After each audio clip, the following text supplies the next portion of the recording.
Welcome to Livery. I don't get vertigo. I'm not afraid of heights, but the first time I flew a drone over the ocean, I was getting all like head spinny watching the screen. Not even an FPV, just a normal DJI. From a boat? Like, were you on a boat? No, I was on land. It was the weirdest experience. That is weird. I was like, whoa, what's going on? This is I'm like getting all like paranoid about seasick. it. Yeah. Really? That's crazy. I only notice.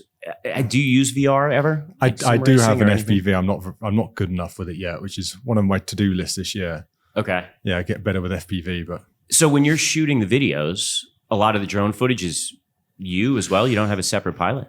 yeah. I used to, like pre-COVID, when I was starting off, I used to take a cameraman with me. Yeah. And then if I'm running a full tire test, it takes me like 5-6 days of testing. I need maybe 10 minutes of footage here and 15 minutes of footage there. It became really uncost effective to fly someone out, pay them for the week to get a really minimum amount of footage. And I have quite, I wouldn't say a strong background in cinematography, nothing like Michael, but a avid hobbyist, I think, for like photography and video. Yeah. So I self shoot a lot of the stuff already. I do all the GoPro stuff myself. So doing the drone stuff was just the natural extension. And usually I'm at some sort of proving ground where there's another test driver that can, I will like, hey, go do like 20 laps of snow handling. And then I just get a bunch of footage all at once. And then that's it. That's the footage done. 20 minutes as opposed to paying someone for a huge amount of time. Yeah. So I know it's hard to introduce yourself, but introduce yourself. Okay. Well, my name's For people who don't know. my name's Jonathan Benson. I run a website and YouTube channel called Tyre Reviews. And for those who are in America, it's TYRE. It is it's spelt. This is getting contentious because British English is essentially dead now with the advent of large language models. I don't think there's Plus, you guys lost the war, I think. I'm trying to remember. Which war? The war here? One of where the you wars. kicked us out? The 1776. I know you won World War II for us, which I'm very thankful for. But well, you guys held them at bay for us until we could get there. Yeah, right? thank you. Thanks for coming. I'm actually now an American citizen. So Congrats. yeah. So were you able to keep both? Yes. Nice. Both countries allow dual citizenship. So I get to have the advantages of both and hopefully none of the disadvantages, but we'll see where it goes. Yeah. But the spelling of Tyre is, it's a frustrating thing because obviously I started with the English spelling and now I'm here in the US and trying to do more American content. I've had to like internationalize the spelling of Tyre. So it's TI.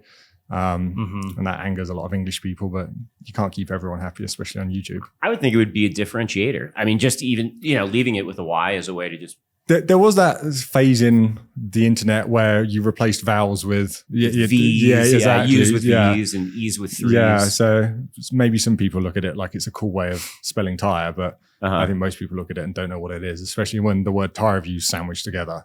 It just looks like a lot of So is that the letters. main effort right now is the YouTube channel?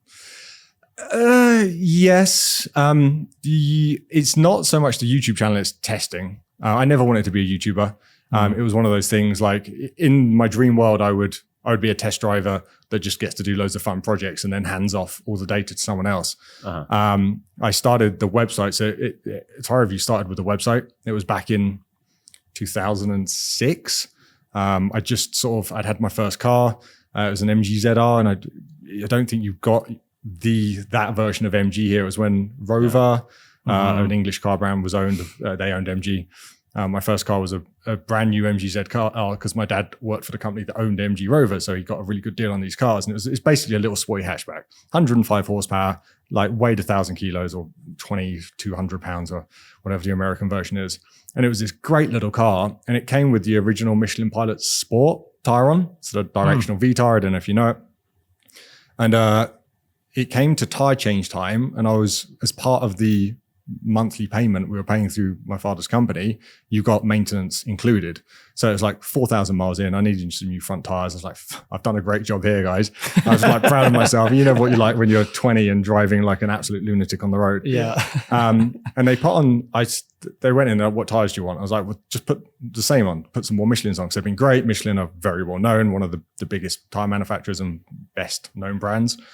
And they put on some Michelin Pilot Exalto P2s. So they put Michelins on, like I said, but it was a different category of tires. I guess what you guys call a grand touring tire rather than an ultra high performance tire. And like I came out of the tire garage and I was like, whoa, this is like completely different. Like the front end of my car has just gone to mush. I was like, why is that? And this is like early 2000s when the internet was becoming a thing, and I'm a big geek at heart. I was a web developer at that point. So I was like, I'm going to find the answer to what's going on, why my cars changed so much online. And there wasn't anything online. So I'm like, great. At the moment, I've got this car, I've got a track car, I'm burning through tires. Let's get ahead of the curve. Let's make a website about tires. Web 2.0 was becoming a thing. And that was basically short for let other people make your content for you. So like user reviews and things like that. So I made a tire review site thinking over time I would grow it. Hopefully I would get some free tires out of it. And then maybe in my wildest dreams, I would make it a business and maybe start a tire shop, which I did in the UK for a bit. And that's how Tyre Reviews started. And I can't remember what your original question was because I went off on a tangent. No, this is perfect. yeah. So if you could tell me what I'm talking about. So that was the catalyst. Yeah, the catalyst. It was like literally you going, something changed in the car. What changed? Yeah. And there wasn't an answer to that. So I thought I'm going to be the person that answers that question. Mm-hmm. So it went from the website and then you got that was it. Video. Yeah, I didn't want to be a YouTuber. So I'm not a big social media person or YouTube. Created the website. Website got a lot of traffic, very luckily. Wait, with a voice like that, you're not a big social media guy? No. Maybe I could put people to sleep. Yeah. Maybe ASMR? Yeah, whatever it is. Yeah. It's a fine line. Yeah. It's a fun line, maybe, yeah. So I kind of, the website grew and grew and grew. And at one point it was influencing, based on some numbers and tire sales, about a fifth of the tire sales in the UK. It was positioned like number one in Google for pretty much any tire search term in Google UK. So it was getting like a incredible amount of traffic and influence. All the tire companies were keen to work with me.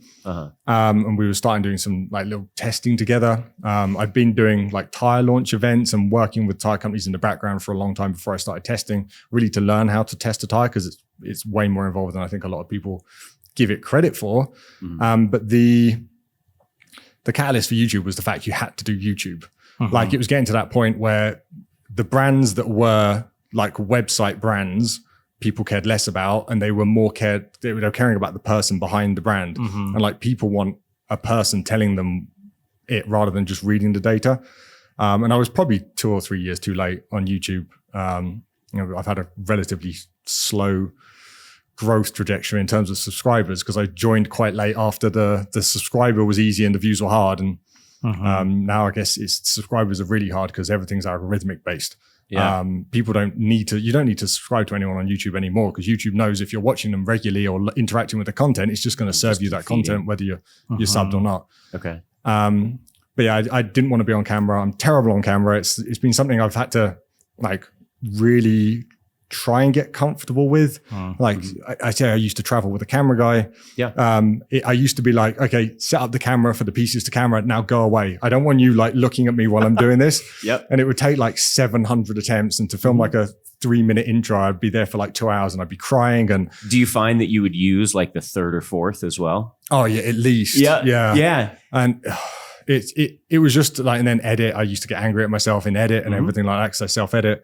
And over time, as everyone who told me, I was fortunate enough to have a lot of because I was in the automotive scene in the UK. I had a lot of the YouTube friends who were pretty big, and they were like, dude, just do it. Just keep doing it. Like, just do it. You can't, it's not something you can really practice like at home because you've got to be in the moment and actually talking about data or whatever you're trying to be passionate about there. But the more you do it, the easier it gets. And it's now, if I'm going out and doing like a piece to camera while doing snow handling, I'm doing it once, maybe twice, as opposed to 16 times. What's your process? Do you drive? Do you do the tests first and then shoot the in-car after you've digested all the info? And is that kind of your, okay. So generally, the way traditional, so there's not as much tire testing in the US.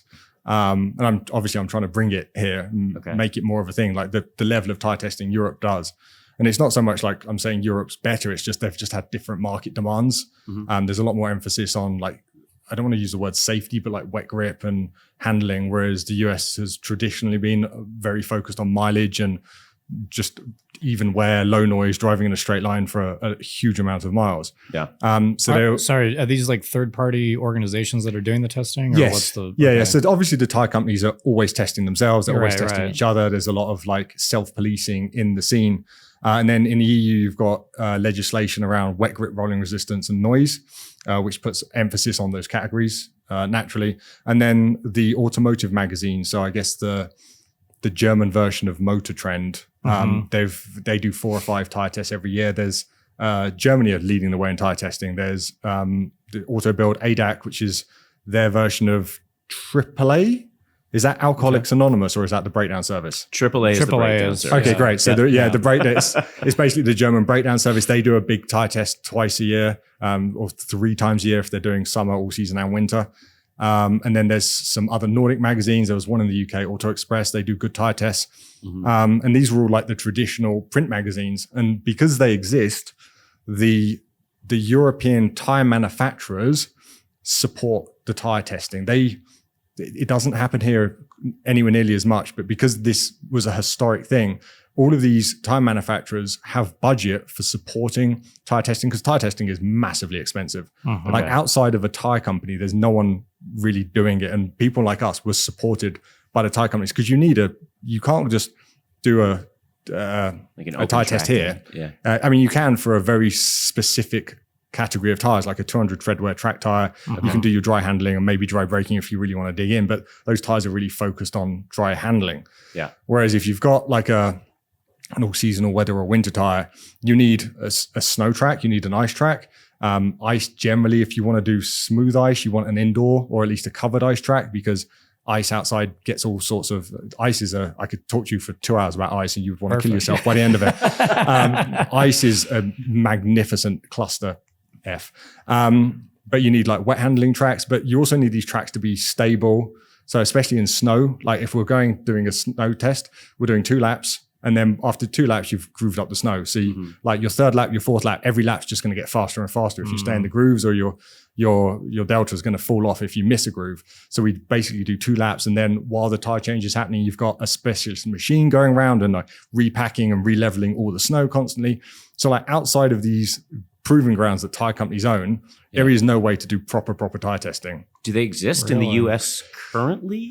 So there is a number. Michelin have a pretty good place in Laurens in South Carolina. The LPG Lauren proving ground. That's a great proving ground, but again, it's more focused on American centric testing. So what I've noticed in pretty much every American proving ground is like the wet handling tracks either are very small or they don't exist, and they just flood a VDA, so a big flat, and they put cones up, which is very different from a European centric proving ground where wet handling is one of the key criteria. One of your videos, you were testing a tire in a Gulf. I don't know where the track was, but it was absolutely beautiful. It wasn't the spray coming up this way. It was just like it was lining the track. Oh, it looked absolutely phenomenal. I've never seen anything like that. It is, but I don't know how geeky you want to get, but a lot of the European proving grounds at the moment, they're really struggling with the mu level, so the grip level of the tarmac of wet handling. Because what you don't want is a really high mu, like a really grippy surface for doing wet handling, because that just squishes all your results together. So what you want is quite a low mu, but no one at the moment seems to be doing a good job of getting the grip right of the surface, and the grip evolves as it gets worn on and driven on. And I find it fascinating. I'm sure no one else does. But these surfaces, instead of getting smoother as they get driven on, some of these proving grounds are finding the grip levels are actually going up. So they're then renting what's basically a massive angle grinder on the front of a tractor to try and grind down the surface. And they're doing it in sections and it's working. And then they're doing it to the whole track and it's made it more grippy instead of less grippy. And so there's so much involved in getting a good tire test, a good fair tire test, because you'll find like dry is a little bit more stable, but temperature has a massive impact in wet. Snow is difficult at the best of times, but any sort of like major weather change, like temperature wise, which when you're snow testing, generally the weather does swing, can affect the grip of the track quite a lot. Ice has its literal own emotions that feed back into your test. One thing I've been amazed about what you do is literally nothing is easy. Like nothing. Like it's not, you can't just go out and shoot a thing. It's like, how do you sustain it? And 2, it's like every project is like, oh God, here we go again. Like, so when we're doing like a wet test, say we're doing a 10 set test, we'll start with a control tire, which generally isn't in the test. And if we'll do a control set 1, 2, 3, control set 4, 5, 6, control set 7, 8, 9, 10, control. And then we'll plot the evolution of the lap times of the control, whether it's going down or up, and then we'll retrospectively calculate the difference in track temperature, life conditions through the rest of the tires. And that's great. But it makes like tire testing, like you say, it's just unsustainable almost, because the costs involved in like just a summer tire test is you're not buying 4 of each tire you want tested, you're buying 10 or 12, because generally you've got a set for wet, because by the time you've done wet braking and wet handling, they're done. You don't want to be then trying to do a dry braking or dry handling on a set like that, because all the edges of the blocks have rounded off, so you're not getting representative data. Yeah. You need a couple of tires. Generally, you put 2 through a rolling resistance test, so you've got 2 data points, because sometimes you'll just get a funny tire in rolling resistance, and then if there's a big variance, you buy a third. When you say that, you're talking about a full set of 4. Yeah, no, with rolling resistance, you just spin 1 tire on a drum because it's a drum machine. But then you have a set for wet, a set for dry. If you're doing a snow test, generally you have a set for snow. If you're testing dry and wet and snow quite close to each other and in time and distance, they're quite far apart, generally you don't want to risk losing some tires and shipping in between the locations. So you then have another set for snow. And if you've got some time, you'll ship the snow tires back to do the wet and dry on, because generally they don't worn.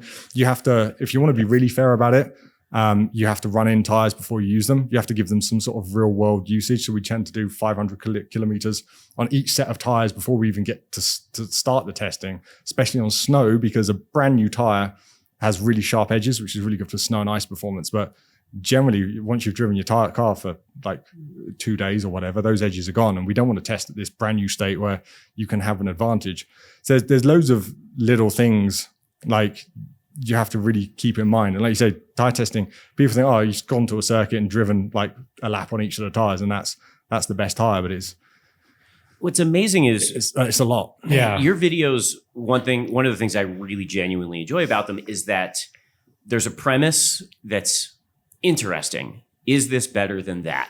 Which of these 7 is the best? And that's interesting, but you avoid the opinion piece. Like, it is very data driven, and it comes through that way, which I absolutely love, because it's not just a guy spouting off. It's like, no, this is the data supporting it. Or a tire manufacturer paying you to do it. Right. So this is the really difficult balance, because Michelin's like, here's 10 sets, and then you're like, these tires are shit. But I've done it. I've probably been meaner to Michelin than anyone else in the world, and for some reason they keep working with me. So I'm very thankful they do. Like you say, you're using someone's money to test tires. So if I'm testing at Michelin's Proving Ground, like it's not free for them. Like they've not bought all the tires. Generally, we buy them on market and get refunds, or we get submissions. But there's someone looking after me. There's tire fitters that they're paying. We're using their Proving Ground, which could be used for OE development or our own tire development. Like I'm using their wet handling track, which has water pumps running like all day. Like tire testing is, like I said, expensive. So you're kind of mindful that you're spending someone's money, but you can. So there's lots of ways of monetizing tire testing, and a lot of the traditional way in Europe is to say, okay, these 4 or 5 tires, this is the test winner, this is highly recommended, this is recommended, this is okay, this is the best in eco, and they give these award badges out, and then they charge these tire companies quite a lot of money for doing it. Yeah, and I give award badges out, but I give them out for free, missing out on a huge amount of income. But I'm like, if I suddenly know I can earn X thousands of dollars by doing this, that incentivizes me to give out more of these badges. And then with handling specifically and comfort and noise, you can do objective, which is a time. This tire was faster around the lap than this tire. But then if you're doing something like a 200 treadwear tire, you say, oh, this tire was faster around the lap, but you know this from racing. Like the front end was like, I had no feedback on where I was at the limit. Like it was grippy, but I didn't enjoy myself. Whereas you can have a tire that's slightly slower and have a lot more fun. And then you can you give it a tire subjective scoring as well as objective. And then you can manipulate the results to your own pleasing if you really wanted to, by saying, okay, well, that Michelin was slightly faster, but I want the Bridgestone to win. So I'm going to give the Bridgestone a 10 out of 10 in subjective handling and the Michelin an 8. And then all of a sudden, like there was 2% difference in in objective time and like a 20% difference in subjective, and all of a sudden you can really manipulate the results. So that's something else I feel like I have to be super careful about. And with everyone else that I know of does some sort of like behind the scenes calculation to work out what's acceptable and what isn't. So like, okay, this in wet braking, this is 20 meters, this is 21, this is 22, this is 23. So these are anything from 20 to 23 is fine, but I'm going to say anything from 24 onwards is unacceptable. And that means they can never, they derate the tire in the overall results. Yeah. But that works very well for certain scenarios, but again, it's open to manipulation. So I try and make everything public. So you can go onto the website, the Tyre Reviews website, and plug in your own score percentages for each header category and each own test. Then you get your own set of results that are like bespoke to you. And you can see that actually, if you really care about wet handling and you don't care about dry, you can manipulate the scores to work out what tire is best for you, which is a nice function. Like I say, being independent and fair and really open with everything I do and giving out all the data is I think so important to get people to trust what you do. Because like there's so much money flying around in tires. You know, I just read yesterday Hankook, which I'm sure you don't regard as, I regard them as premium now, but in the US they don't have that big a footprint. Right. Their profit in USD last year was over $1.2 billion profit. Wow. Yeah. So I mean, these tire companies there's a lot of money flying around in tires still. And there's been brands being caught cheating in tire testing, and there's all sorts of money going on. But what is cheating? As far as like you're saying, you need to put some miles on a tire to wear off the sharp edges. I don't think it's necessarily cheating if they're trying to present results. Those are technically accurate. There's got to be a gray area there, right? So the way tire companies, not naming any names, obviously, but the way tire companies have been caught cheating in the past is when you're submitting tires. Yeah. So say I'm doing a 225/40 18-inch test. Yeah. And I go to the brands and say, hey, Michelin, I'm doing this test. These are going to be the test parameters. What tire would you like to submit? What tire do you think I should be testing? What do you want it to be like? The Primacy range, the Pilot Sport range? And they will sometimes submit a tire. They will sometimes tell you to go and buy it and then refund you. Or sometimes they'll say, oh, actually, we've got this new tire coming. Can you test it? We'll send you like what is a final spec tire. And Michelin, I'd like to say right now, if cameras are on me, Michelin is one of the companies I do not think has ever cheated in a tire test. Okay. They are so like open and anti-cheating with everything they do with regards to tire testing. They're the last company I could think of cheating, but they can send you a tire that is essentially a qualifier. It's the same tire, but it's been handmade in one of the factories. Okay. And then if they know you're not testing like wear, which you generally can't test wear often because to do a 10 set, you need miles. Yes. Or kilometers. Yeah. Miles. We're in the United States. Yeah. So I know there's a place in Texas that do it and they run for about 20,000 miles per set. In Europe, we generally do. How geeky do you want to get? We're here to talk about tires. Yeah. So if people's eyes aren't glazing over, we did our job. So is that done on a machine when they're doing endurance? No. Yes and no. There's only 2 companies in the world that I'm aware of that have machines that calibrate well with real world testing, and there's Bridgestone have them in Rome, and Hankook kind of have it, but their calibration isn't as good as Bridgestone. Yeah. So obviously the machines Bridgestone have are working 24/7. They're very difficult to get into. The gold standard of wear is still you go out and drive them on the road, and that is you do groups of 4 convoy where you have identical cars. They're all weighed to make sure they're the same. They have ballast to make sure everything's balanced. They rotate the tires between the cars. They rotate the drivers between the cars. Everyone does the same route in convoy. And then once you get to a point where you have a linear curve in wear, because the first different tires wear differently at the very start. So for the first millimeter of wear, some tires have quite an accelerated curve and then peace out. Some have a different curve. So what you have to wait for is for that weirdness to like stabilize, and then you get this linear line as you do in like loops, like 1,500 kilometer or mile loops. And then as the wear stabilizes, you make sure you've got 4 or 5 good linear points, which is generally about 12 to 15,000 kilometers. And then you can plot your curve down to the legal tread depth. And what is crazy a kilometer? Okay. But 2/3 of a mile, give or take. It's actually it's very easy to work out because it's 1,000 meters, hence being called a kilometer. Whereas a mile is how many yards? 5,000. No, yards? Geez. I don't know. No, 100%. We were talking about this in the text group. Like, you're not going to get an argument from me that imperial is better than metric because it's not. It doesn't make ridiculous. Sense. Just moving decimal points over. None of it makes so much more simple. Fahrenheit makes me objectively angry. Yeah. Okay. It's weird. It's just like, I know everything's made up, but Fahrenheit seems specifically made up to be difficult. Yeah. You were talking about the objective versus subjective elements of tire tests. And I genuinely had no idea that they were as technical as what you're describing.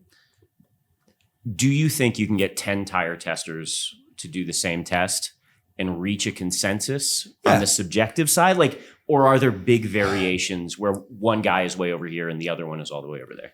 I think every tire manufacturer has slightly different goals for subjective handling. Okay. So someone like Michelin, I often comment that they're a very safe tire. So like going into a corner a little bit too quick, they're going to understeer, which isn't the fastest way around the lap. But for the average person on the road, like that's perfect, right? Mm-hmm. If you're turning and you're not turning enough, people hopefully should know to lift off and wait for that front end grip to come back. Whereas oversteer is like, I mean, their habit would be to like press the brakes, which would then push the front end in, which then gets them to rotate. Yeah, hopefully. Right. Whereas oversteer, people have no idea what to do as a rule. Right. And then you have like brands like not Michelin, Pirelli. Yeah. Whereas I don't know if it's the Italian flair, their like rich heritage of motorsport. Whenever I drive a Pirelli tire, it's normally a more fun tire.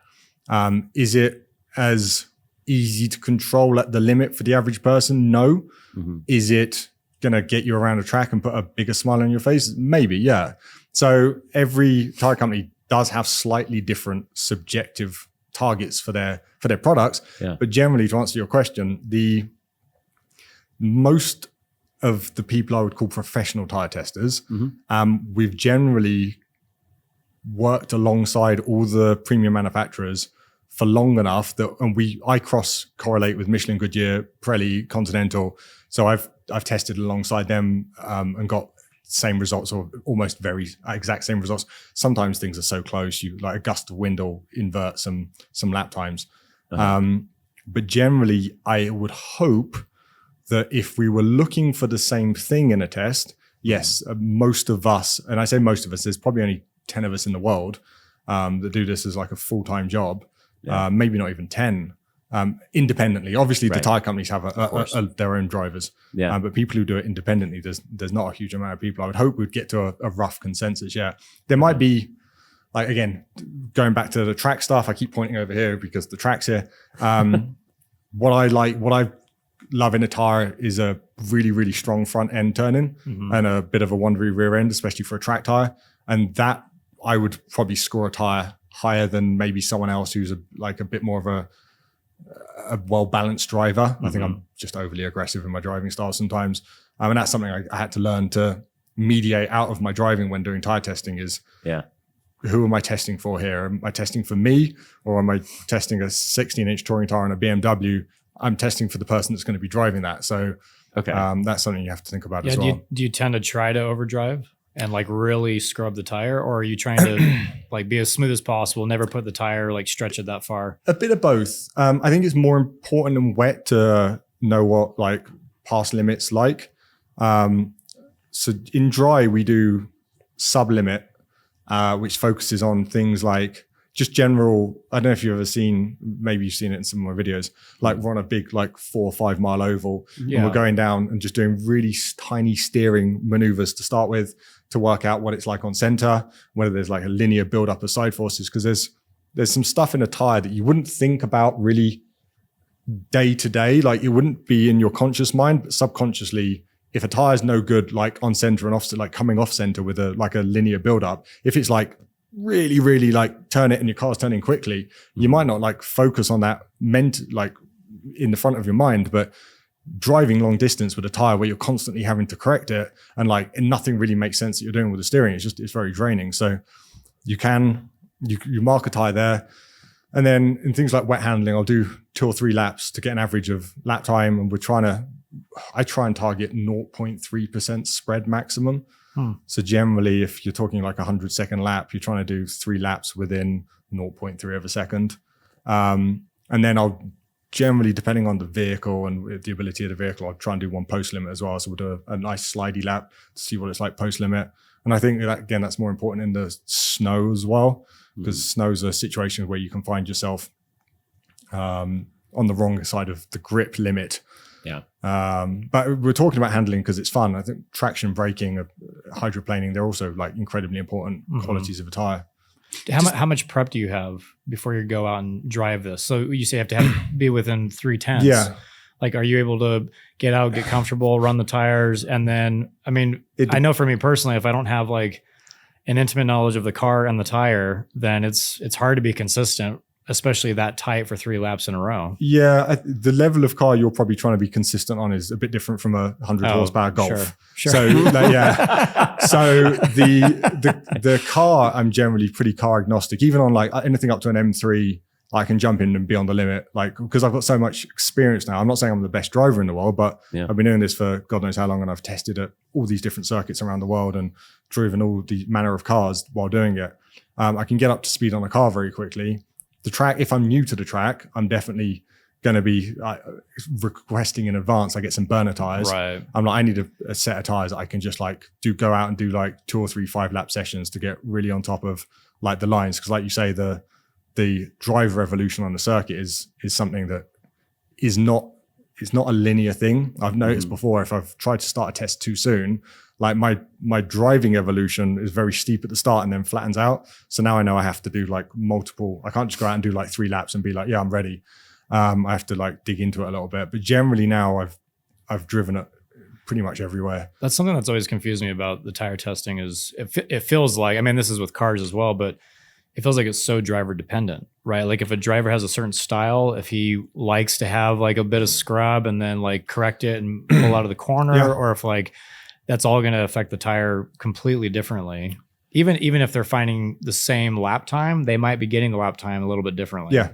I'm not saying it doesn't happen. Like I say, each tire company does have a different way of evaluating a tire, but generally what you do find is a tire that is very good at a neat style around the limit is also generally pretty good just at limit and like you say, scrubbing a little bit. There are certainly, my experience of like the hardcore track stuff is somewhat limited currently, but in snow especially, you find a tire. I had this big debate when I was in Sweden a few weeks ago. It's like, should I be testing on this MX-5 with traction control off? Because traction control off on a low mu surface like snow, you're sideways a lot of the lap and you're like past limit. Like, people don't drive like this in the real world. If you've got an MX-5 and it's snowing, you're crawling up the hill with all the systems turned on. And there are certainly some tires that have this ability to produce more traction when they're with high levels of slip. So you'll find with snow, if you look at wheel slip versus like torque, acceleration, tractive factor, you anywhere up to about 20% of slip, your traction is still increasing, and then it can stabilize or it can fall off past 20%. But that is quite heavily dependent on pattern design. So it is, like you say, it's driving style is a big factor in tire testing, but generally I think most of us drive the same, and that is we try and stick around limit, at limit, rather than like massive slides. Unless we're doing something fun. Also, just the fact that you said that you're trying to test for the average driver, not just for you, Jonathan, what you like in your own, I think that's incredibly valuable. The stuff I'll be doing here this year at UMC, I've got the F80 M3 that one day you might put a wrap on. And that, I think that comes down to, I think that will be for me, because I feel like the people watching that kind of content are the people that are going to be wanting to drive the cars like you drive as fast as humanly possible while having a bit of fun with it. Because if you're doing track days, like fun is a factor, perhaps even more than lap time. Like if I was offered a tire that, okay, you've got no feedback, but you're going to be a second of lap faster, or you can have this tire that's ever so slightly slower, but holds on better, and you can really play with it around the limit, I'm picking the fun tire every single time. Yeah, for sure. Have you had in your career a singular wow moment where you're like, this is the most fun I've ever had in a car, at a track? There's been a few highlights for sure. Okay. The first time I did all-terrain tire testing, it was at Continental's Proving Ground in Texas. Okay. And they have like a dirt handling course. And we had the OG V8 Raptor with, I think it's got cams, ECU exhaust. So like we know the V8 Raptor, big, heavy, not a lot of power, but makes a nice noise and looks very cool. This one had just enough power to really like leave it in second and third and be sideways around the whole lap. And that was because the visceral feeling of you banging in and out of these mud grooves and the whole truck shaking and things like that. But you've still got this thing, like it's like navigating an oil tanker. I don't know if you've driven one sideways, but it's something that happens really slowly and it's really controllable. But you feel like such an amazing driver at that point because everything's doing exactly what you want. But the whole thing's like bouncing around on this, what seems like an incomprehensible surface to be doing this on. And that's really cool. And then I guess the first time I tested with a GT2 RS, I was at Ascari in Spain. I don't know if you know Ascari. It's like the Spain version of Thermal, I guess. But the track at Ascari is outstanding. Way more character than Thermal. I had nightmares leading up to it all week because Goodyear were launching a new tire for the 2RS. It was the Eagle F1 Super Sport RS. Don't know if you've driven it on any of your cars. It's the Cup 2R rival, basically. Yeah. And it's the 3RS 2RS OE tire. It's an OEM tire? Yeah. Oh, okay. Yeah, it was one of the, maybe not the 2RS, maybe the 2RS was just Michelin, but yeah, it's basically there. It was an OE tire. Okay. And then the launch event was only on 3RSs, and they had a 2RS on display for everyone to look at during the launch event. And all the other journalists that were coming in, everyone was like fawning around this 2RS. I'm like, this is amazing. And then it got to the point like they allocated me like 3 hours at the end of the day just to do some laps or a test of this 2RS. It was only like a 2-set test.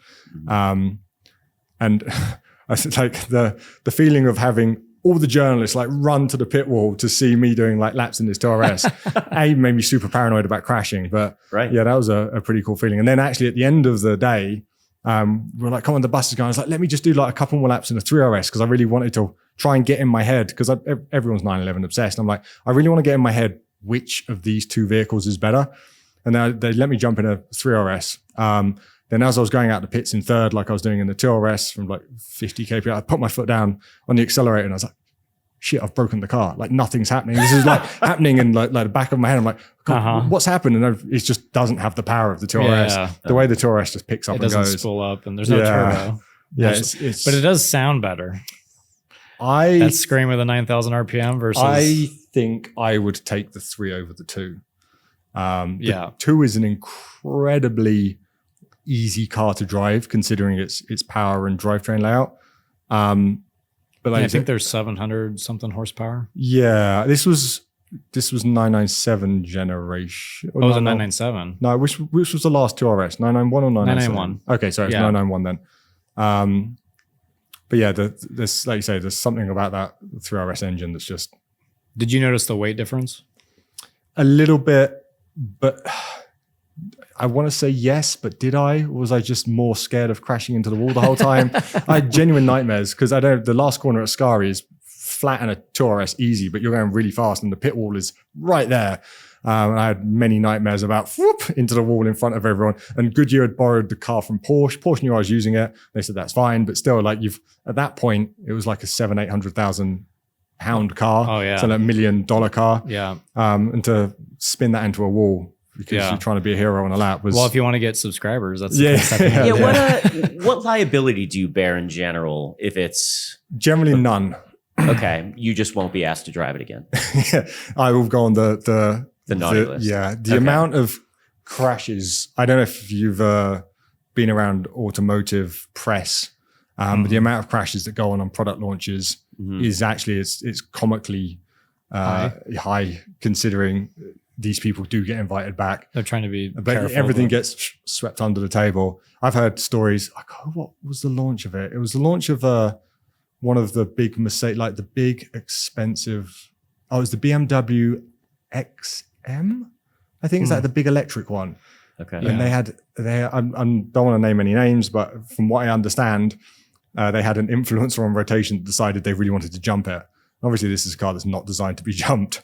Yeah. You know, and jumped it, like smashed all the front, messed up all the front geometry, drove it, somehow limped it back to the BMW drop-off point, parked it in the very last space in the corner. Someone no one noticed, and then just disappeared. So, like, it does happen.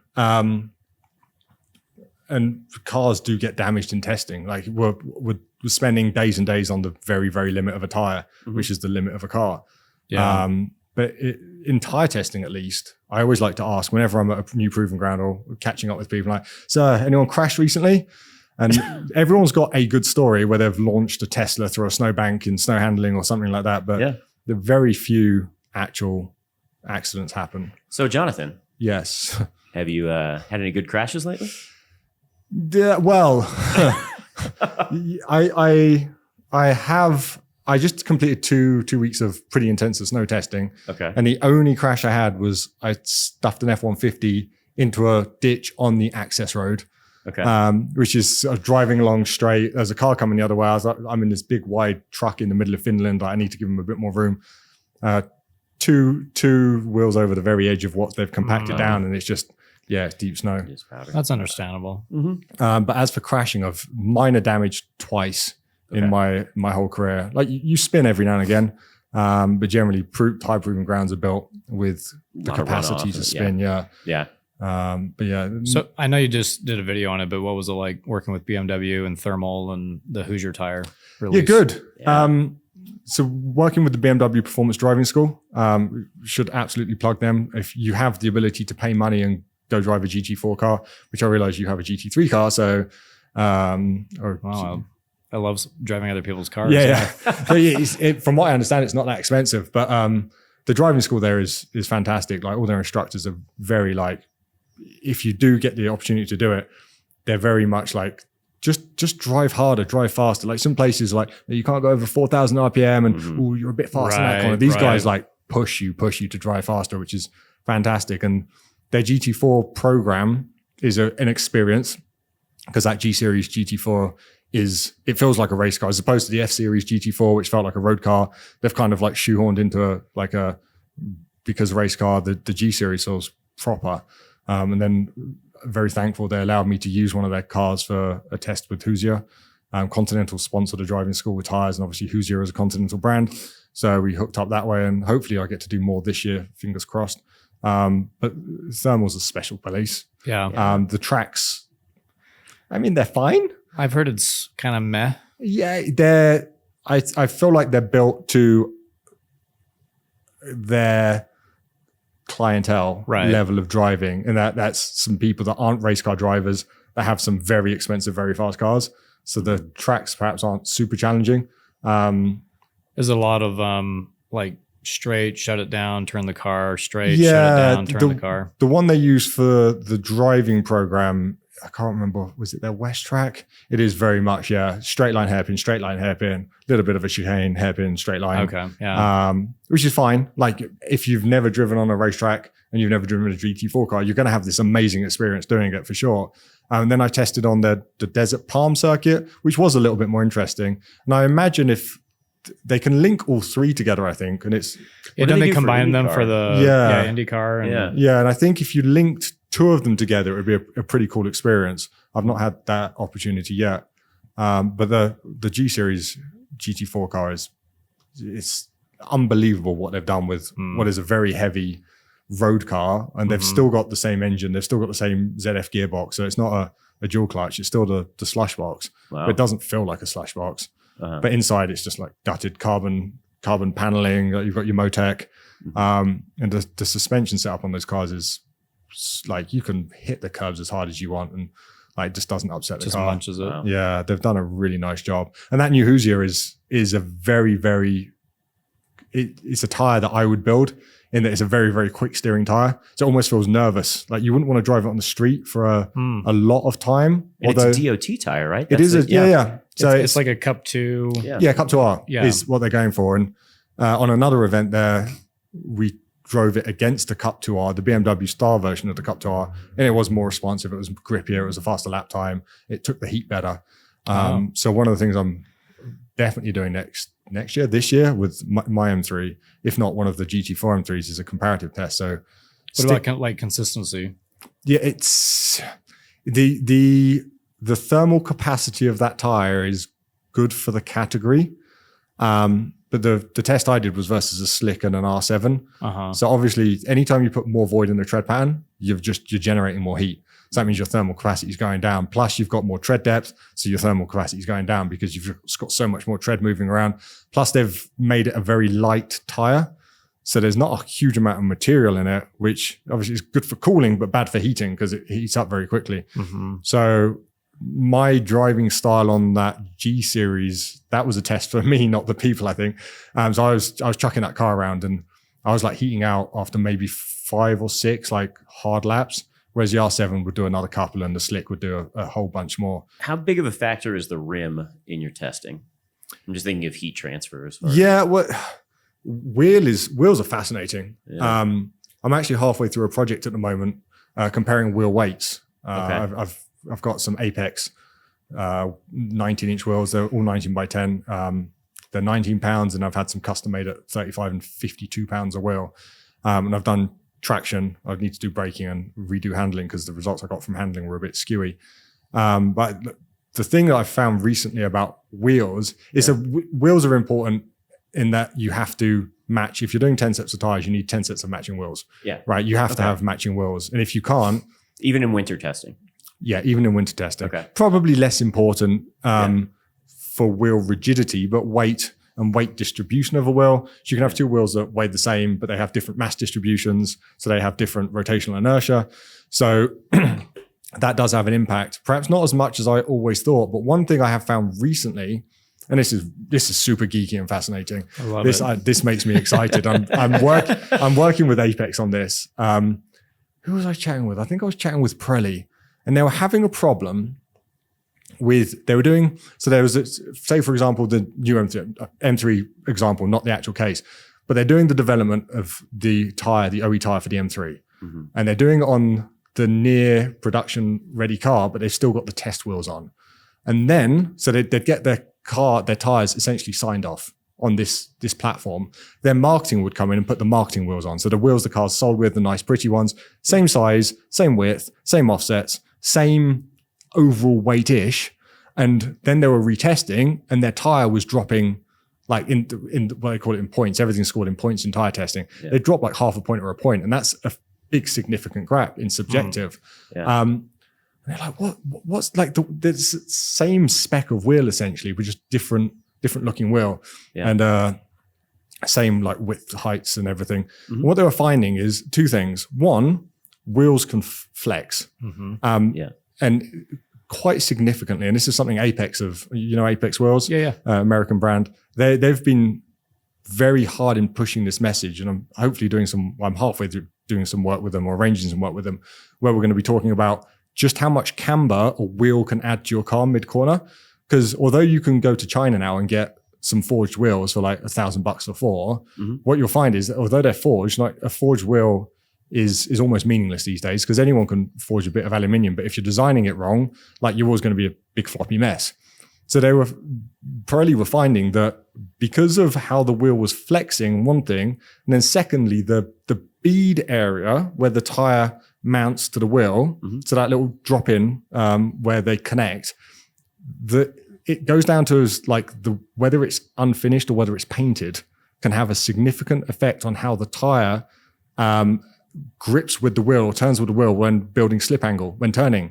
So they were finding like it's tiny, like the shape of the bead area, the surface finish, whether it was painted or not, whether it was like roughed up, was having like a big impact. And this is something I'd really love to bring more awareness to. And it's like, again, it's passion. Like silly little things like that no one thinks about. Because you'll buy a GT3 RS, you'll put on some wheels, like some different wheels because you want a different look, not thinking about the fact, actually, how's this wheel interacting with the tire? And how's the wheel interacting with the loads we're putting through it? So to answer your question simply, we try and match the wheels when tire testing, or we do match the wheels when tire testing. But the rabbit hole of that is it's not just about like weight or offset or rim size. It's a wheel flex and bead area have far more importance in probably handling. even the design of the wheel in terms of like the spoke layout. Yeah, like if it changes the deflection. Exactly. Of the spoke layout just changes the stiffness. I would have never thought of that. No, and nor would I until I had this idle conversation with someone from Pirelli, and then I was chatting with Apex anyway. I was like, so where are you on bendy wheels? They're like, oh, we hate them. All these cheap forged wheels coming in, like they're undercutting us, but it's like a substandard product. Yeah. And then they obviously they want to also tell the message about how actually everyone thinks a forged wheel is so much stronger than a cast wheel, but they're saying like these badly designed forged wheels that are coming out of the East, that they're just splitting in two. They're this substandard product. So as with so much in life, especially tires, you get what you pay for. Yeah. Wow. That's incredible. I would have never expected that. But also like, so when you're doing all this tire testing, obviously it's for the people that really want to like dive deep. Do you feel like you're relating at all to like my wife? I've never met your wife. Maybe I am.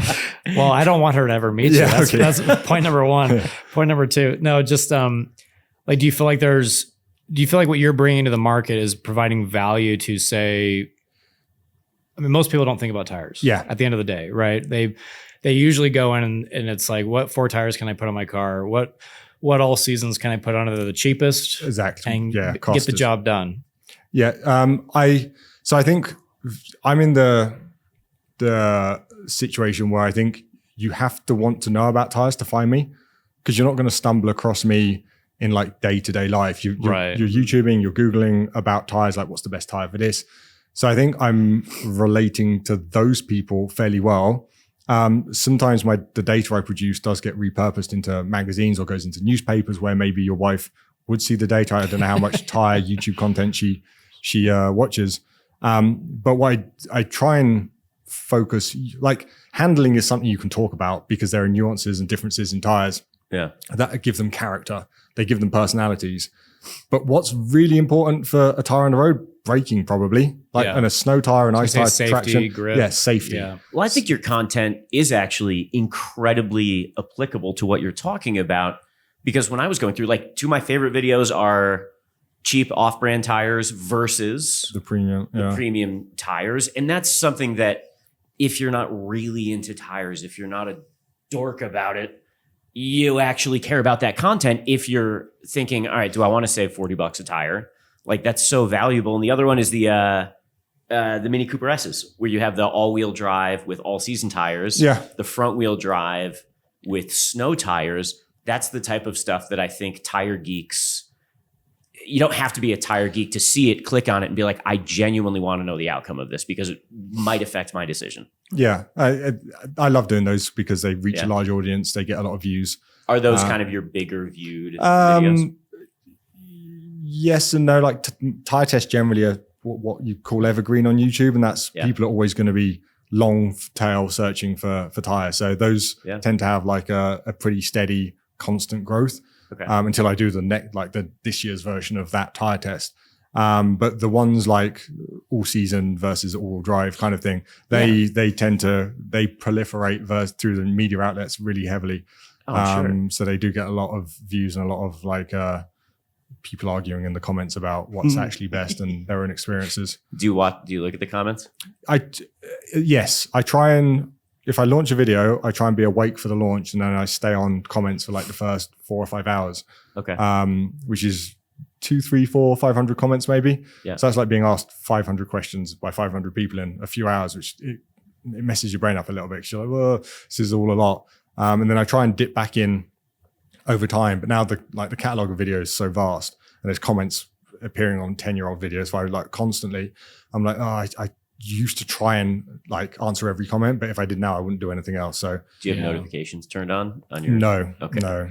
That would be obnoxious with the volume of especially on a new video day. Yeah. Just bing, bing, bing, bing, bing, bing, bing. Yeah. I think the tangent idea I'm trying to get at here is tires are maybe the most important thing on the car. And you can completely change the vehicle just with tires, like you obviously experienced when you started this whole thing. And it seems to be the one thing that people are the least excited about and care the least about. And so how do we do we change that in the consumer mind, right? Where it's not horsepower. It's not even, I mean, these are all important things, braking, horsepower, suspension, but tires are the only thing that touch the ground. Mm-hmm. It's like when you see you go to a car show or a car meet and you see a Supra that's had $100,000 spent on it, and it's like 2,000 horsepower and this and that, and got like the most expensive suspension money you can buy, and then there's a set of Chinese tires on it. You're like, how have you okayed that in your mind? That's the corner that you decided to cut. Yeah.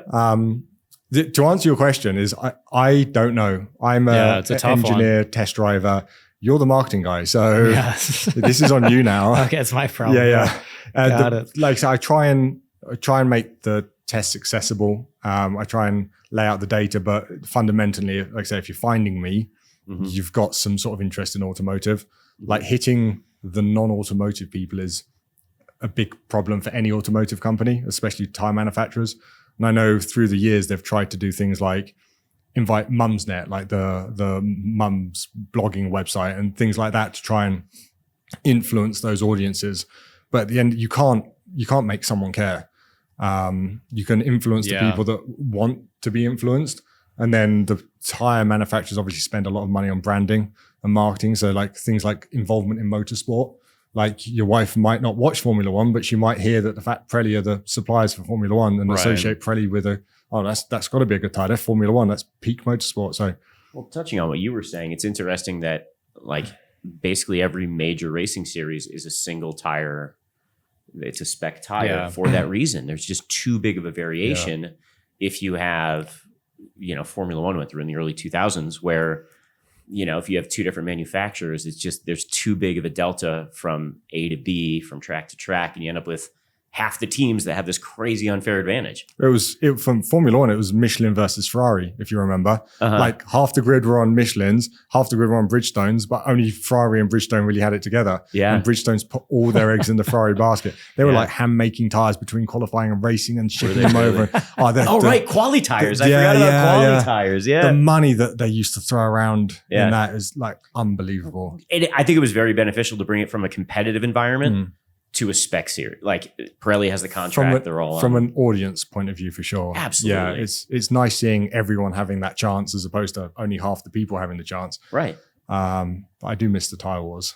Do you? Yeah, but Pirelli spend a unfathomable amount of money right now just supporting one make. Like, the amount of tires they take every weekend, everything gets scrapped that doesn't get used. Everything's barcode. They have hundreds of people there. Each team has their own Pirelli engineer. They're technically used as soon as they're mounted, right? Yeah. Like, they can't be repurposed. No. With sustainability, is there anything that you're encountering in your role as far as sustainability becoming the forefront of any? Less so in America, but definitely Europe are starting to. I think there's going to be, you call it abrasion, or they're calling it abrasion factor. So basically, the grams per 1,000 kilometers lost of compound. Okay.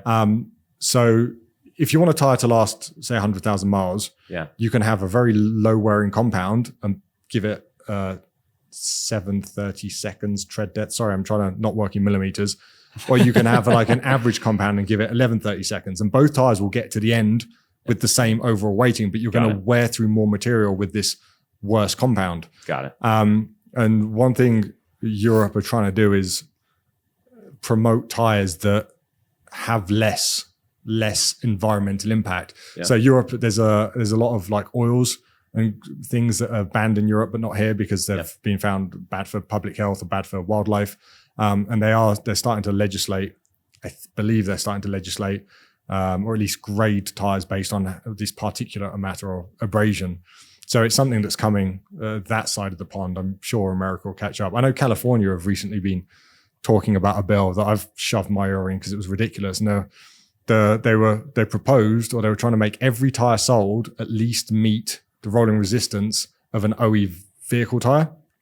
Okay. So that would basically make every single aftermarket tire illegal to buy in California, because rolling resistance targets from vehicle manufacturers are always very, very strong because they want to have that low MPG or the high MPG marking on their marketing, or the low CO2 emissions in Europe. So There's movement over here, but there's a lot more movement in sustainability over there. And then all the tire manufacturers are all getting sustainability approved. I think Nokian maybe is almost fully solar now, so renewable.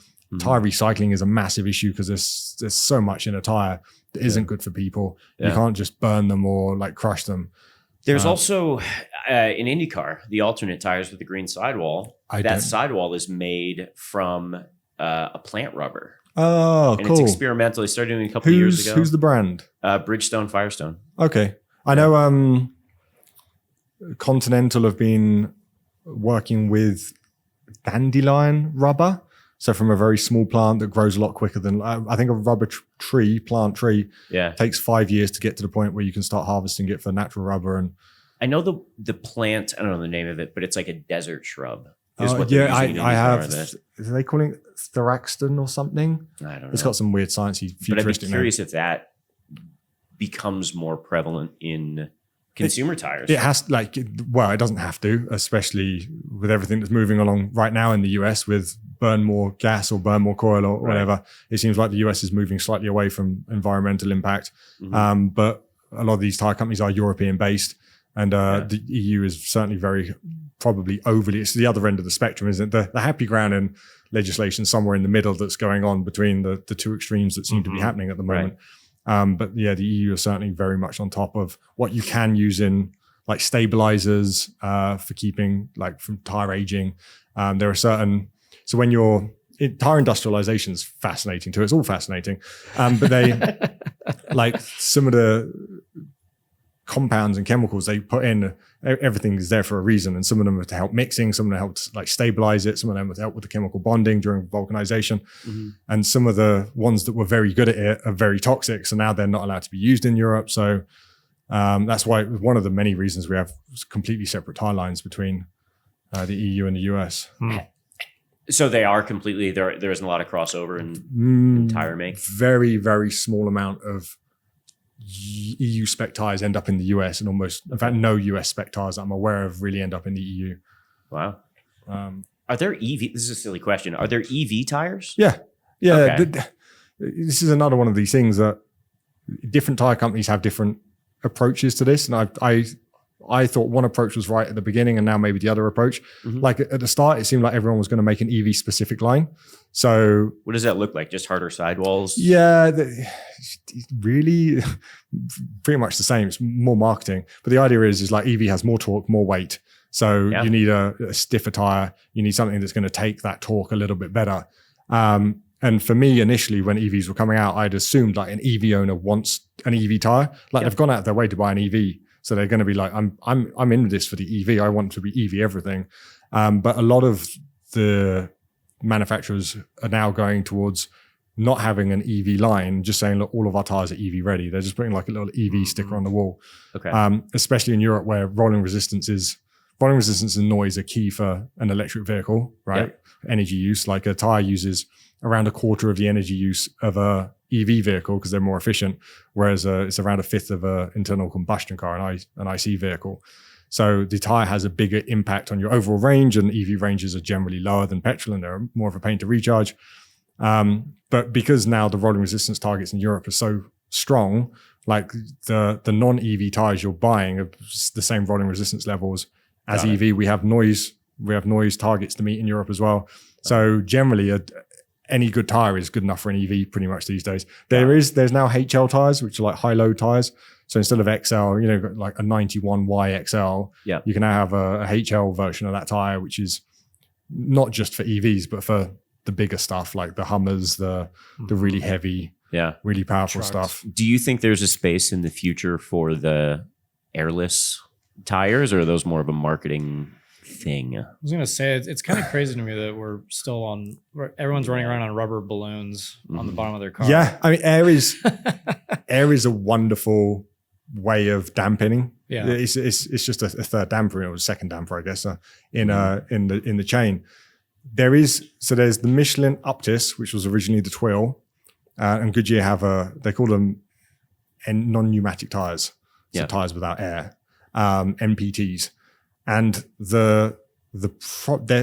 you now have so the Chevy Volt was meant to be coming with the Optis. I don't think it's actually been released with the Optis yet. There's still problems with noise and energy use. It's going to be incredibly heavy as well, comparatively. They are, but it was originally called the Twill because it was a tire and wheel combination. So you've effectively, there is no wheel anymore. What do you retread them when? No, it's kind of like there's a hub that the tire bolts to. Okay. But it's kind of like a one big thing. But apparently they last a lot longer and they have good grip and obviously excellent steering dynamics. But comfort, noise, and some other nuanced issues with them, maybe pricing. And so you don't think we're that far off from having non-pneumatic tires? The Twill you can buy it for agricultural use, farming, and military use. Okay. So a non-pneumatic tire can't get a puncture, which is a big advantage if you're doing a lot of off-roading. Right. So when I imagine this, I'm thinking of like the Mars rover tires where it's got like fins all the way around it. Correct. Yeah. So it's a similar construction to that. Yeah. So I've seen, I was up at KRC, which is up in North Michigan, a winter testing place, and Michelin military division were doing some testing. And they had these, like you say, it's like a small wheel and then these big fins, look like the turbine blades of a modern jet engine. So that kind of like beautiful curve. And then they attach to a tire, a thin solid rubber with some tread. And they were doing some testing and they're open sides. Right. And I'm like, that must be because if you've driven in snow, you know how annoying it is for your wheel to get some snow in, then you're driving whoa, whoa, whoa, whoa, like you're way out of balance.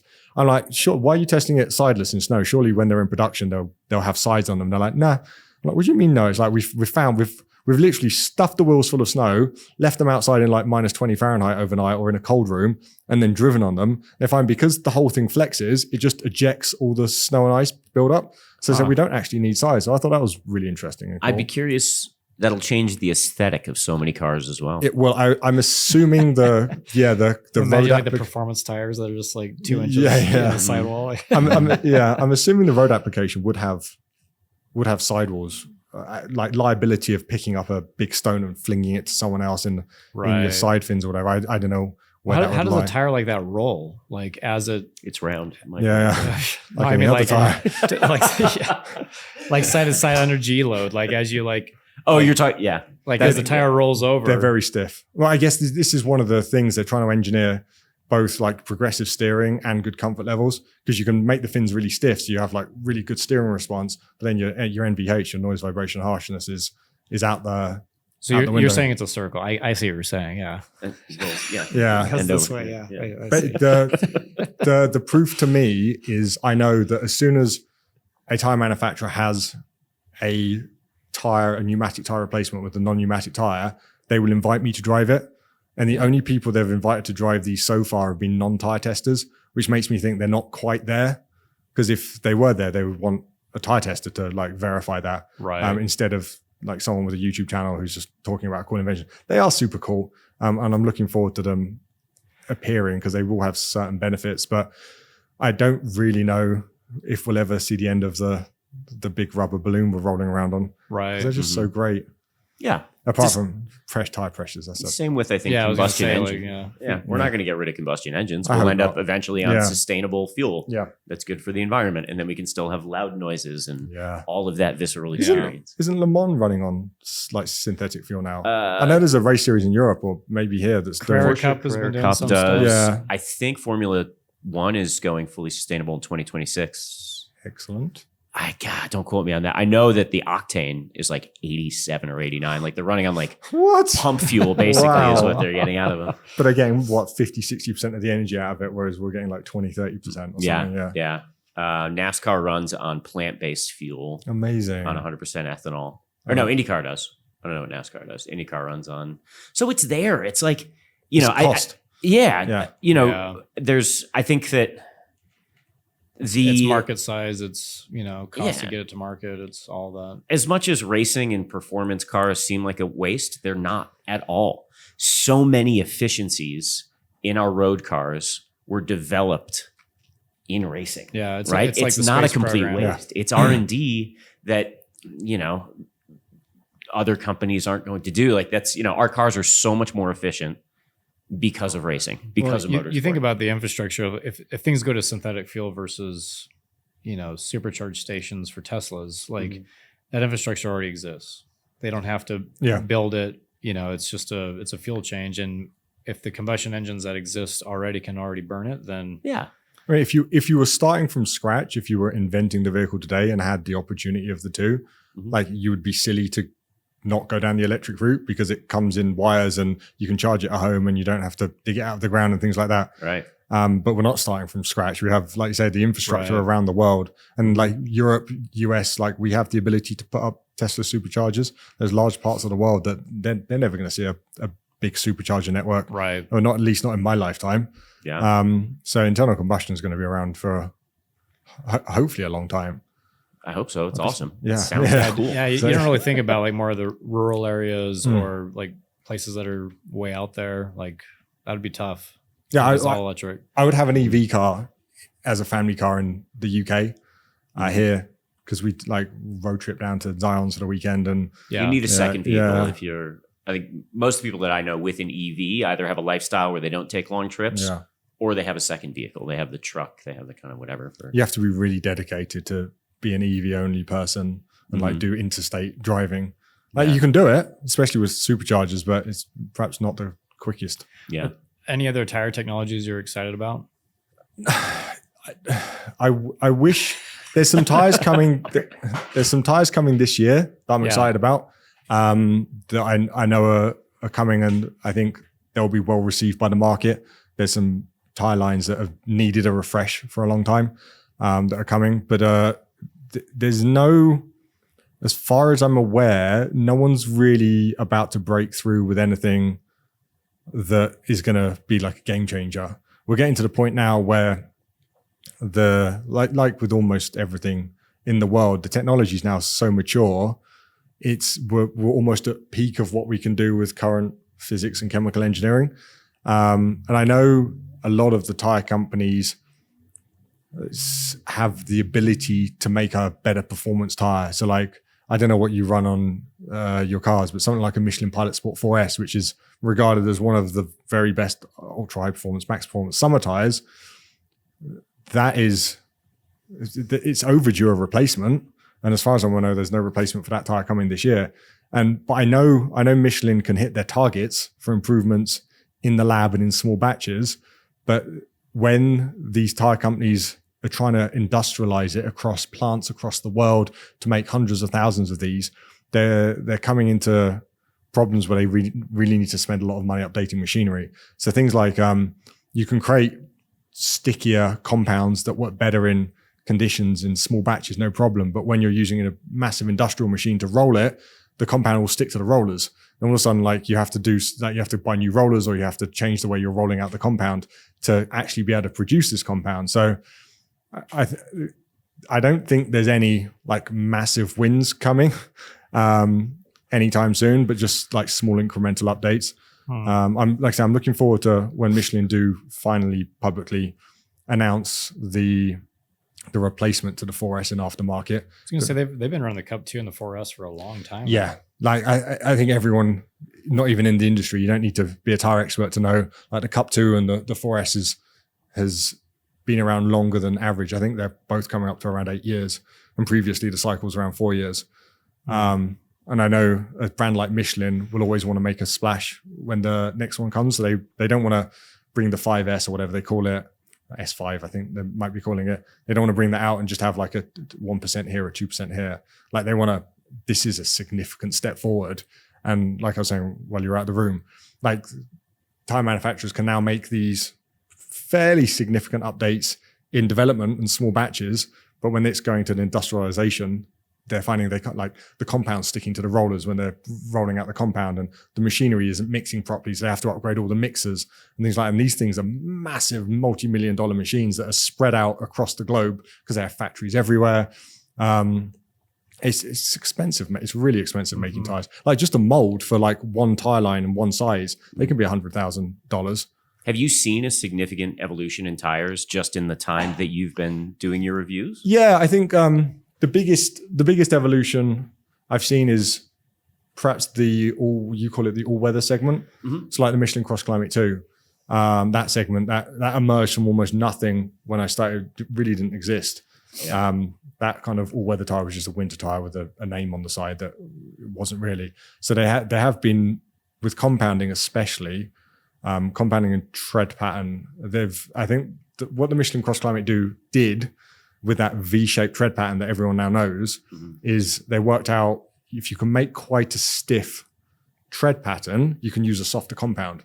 So you can have a compound that does better in winter conditions without the drawbacks traditionally of a heavily sliped tire. So it's a kind of intermediary, we're going to take this good part from the winter tire and this good part from the summer tire and shove it into an all-weather tire, which makes sense now I've said it out loud, but no one had really done it before. Yeah. So I think a lot of people had gone down that road of going back to directional tread patterns for these all-weather tires. But apart from that, it's every generation's a smallish update. Okay. You had the Michelin Pilot Sport 2, then it went to the Pilot Sport 2S. No, wait, what was it? It was Michelin Pilot Sport 2. Then went to the Pilot Super Sport and then the 4S.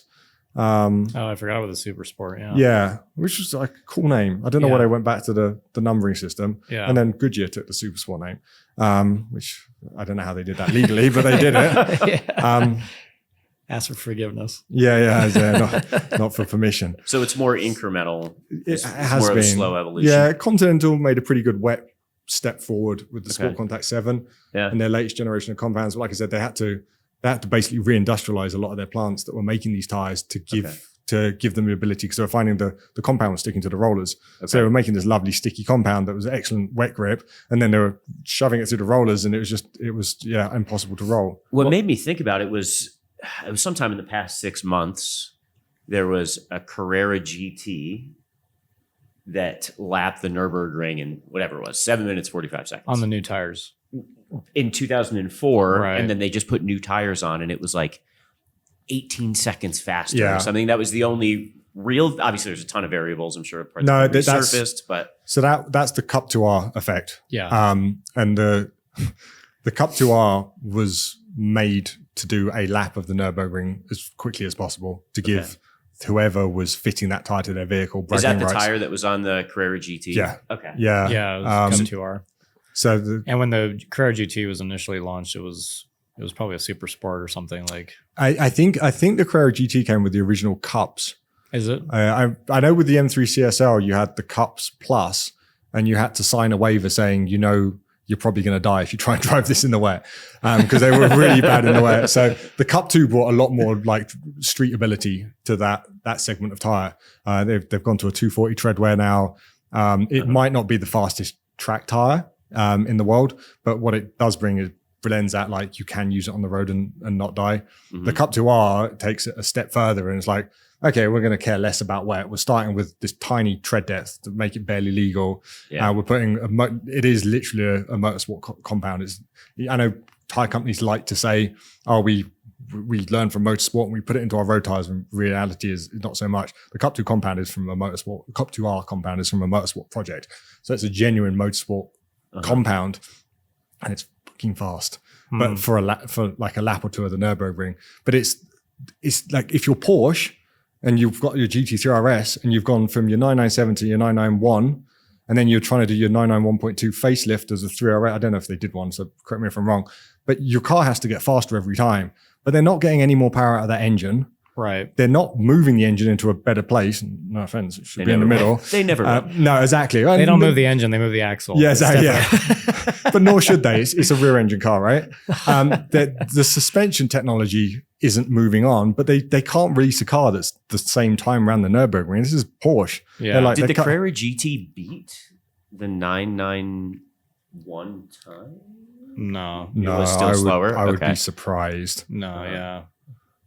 So this is why the Cup 2R came to fruition. And you're right, it is an evolution in tire performance because it significantly moved the game on. But it didn't really per se move the game on in terms of this is a much better tire overall than what we've had previously. It's this is a much more focused tire to do one thing very, very well. And Pirelli now have their Trofeo RS tire, which arguably is even faster. And that's come from their rally. That's basically a rally compound. And if you're gonna learn how to make a tire do as the best it possibly can across a range of conditions, it's WRC. Yeah, right? it's rally. Yeah. Because they're, especially like the tarmac stages, they're just unbelievably fast and doing all sorts of crazy things. So tires are developed. I didn't realize this. It sounds like tires are developed a lot of times in conjunction with a specific car in mind. Oh, we are. Using Yeah. So almost every vehicle has some sort of bespoke tire. I had no idea. So yeah, if you're buying your BMW 3 Series, you're getting a Michelin Pilot Sport 5 on it, maybe. It'll have a little star marking. Okay. And that means it's been developed. And someone like BMW, they have slightly different approach from Audi, slightly different approach from Mercedes. Yeah, and Porsche's I think the N mark. Yeah, it's not N1, N2, N3, depending on the Ferrari is K. Yeah, K. Yeah, K1. And so everyone's got their own little marking. And what goes into that is obviously different. So a tire that's developed for the GT3 RS, they literally spent years and years and millions of dollars developing a tire to work as humanly possible, as good as possible with that platform. Specific. So they've gone from the test mule original set of tires, and then they've looped with the car manufacturers on these high-end cars like the M3, the GT3s.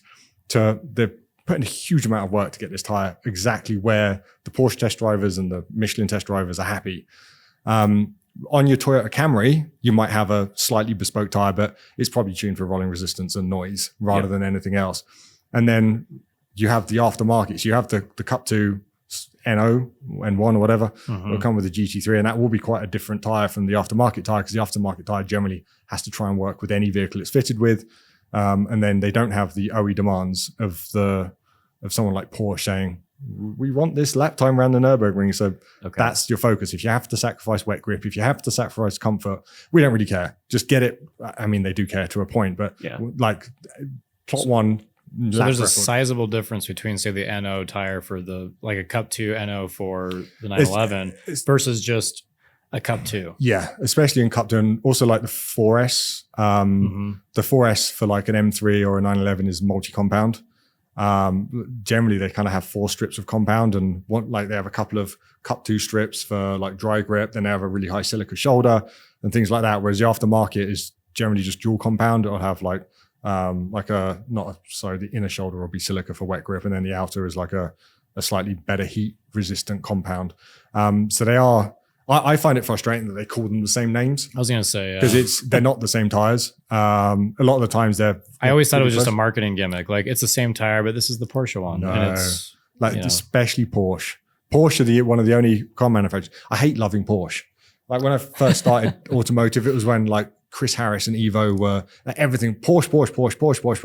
Everything was like Porsches are the best. I'm not going to be that person. Everyone's a Porsche person. It's boring. I'm going to be a Ferrari or a Lambo person. Then I do some like stuff with Lambos. I do some stuff with Ferraris. Then I do a test with the GT3 RS. I'm like, fuck. But this is why everyone loves Porsche, because they're just that good. It's a testament to engineering that they can take such stupid awful configuration and make it work. Like, no one has raced a rear engine car in 75 years other than Porsche. Yeah. And it's just unbelievable. Yeah. They've engineered themselves out of that problem. Yeah. But Porsche are one of the few manufacturers that, like, even for the facelift, so the 991.2 or the 992.2, they're basically starting from scratch with the OE program. So it's another 2-year program just to be able to put your Michelin tire on the new facelift Porsche. Even if the Porsche is like 2% different, the tires basically started as like a blank canvas again with some like guidance from the previous generation. It's gone through all these iterations. They've made God knows how many different specifications of tires, and they've co-tested them with Porsche across Europe, across the world. Like, it's serious. The Porsche level of doing stuff is so serious. Well, the beauty of that model too is that they've made, in essence, the same car for however many years, right? Like, well, I mean, they have and they haven't. Like, they're completely different. Yeah. The joke is they're all the same. It's still the Beetle from the 60s, right? Yeah. But like anyone who actually knows the Porsches, I every year I'm like, where are they going with this? Because every year is just a foot wider, foot longer. Yeah. It's got to be one of the easiest exterior design jobs in all of the automotive world. But see, I disagree, because I feel like they always manage to find a way to elevate it. Yeah. Within the box. Yeah. Right. They always make sure it has the silhouette, But in a lot of ways, that's harder to do than saying they always make it more desirable. Yeah. Like, how have you made this Beetle more desirable than the last 70 versions? But well, with that dip of the 997, what were the early 2000s ones? 996. 996s. Oh, the 2007 is 997. Before that would be 996. Yeah. The headlights with the 996. The egg drop. Mm-hmm. Yeah. Exactly. Or, whatever that was. That's the only misstep Porsche's ever made. Is those headlights. The Cayenne I own would argue otherwise. Yeah, that whole thing was a big mistake. I know the original Cayenne was amazing. I was going to say it was the first years. I'm Gen 2, which is the VW, whatever it is. Crossover, was it the VW they used as a platform? The Audi? The Touareg? Yeah, it's a pile of crap. Anyway, but the next 911, how is it going to look? How can they make it look any prettier? I know the 992 GT3 is 992.2 GT3 has just been released. Yeah. And that is quite a visual. The car is already out. Yeah. That is quite a small step in visuals. But the .2s always are. Yeah. If you look at the 997.1 to the .2, it's the same car, maybe some different bumper headlights kind of changes, but it's minimal. Right. Same thing with the 991.1 to the .2. It was a taillight change. It was a couple like lines on the bumpers and some new tires. Yeah. But I mean, they've run out of power from that engine, right? Yeah, I think the 992 is 505 or 510. But now in EU especially, they've got 4 catalytic converters on it now because of the new the OPF filters and the CATs and like the noise regulations and the emission regulations. So they had to really, from what I understand, is the new GT3 is slightly down on torque. They've managed to match the power, but it's slightly down on torque. So from what I understand, again, they've given it a shorter final drive, so it just feels a bit brisker. But they're not getting any more power out of that for the RS. So is this the year, or is it the next generation where the RS goes turbo? I've heard rumors of a GT2, and then I've heard rumors of GT2's been cancelled, and there's rumors flying around all over the place. Well, I think the thing that has always appealed to me about Porsche is that they don't throw horsepower at the problem. They don't.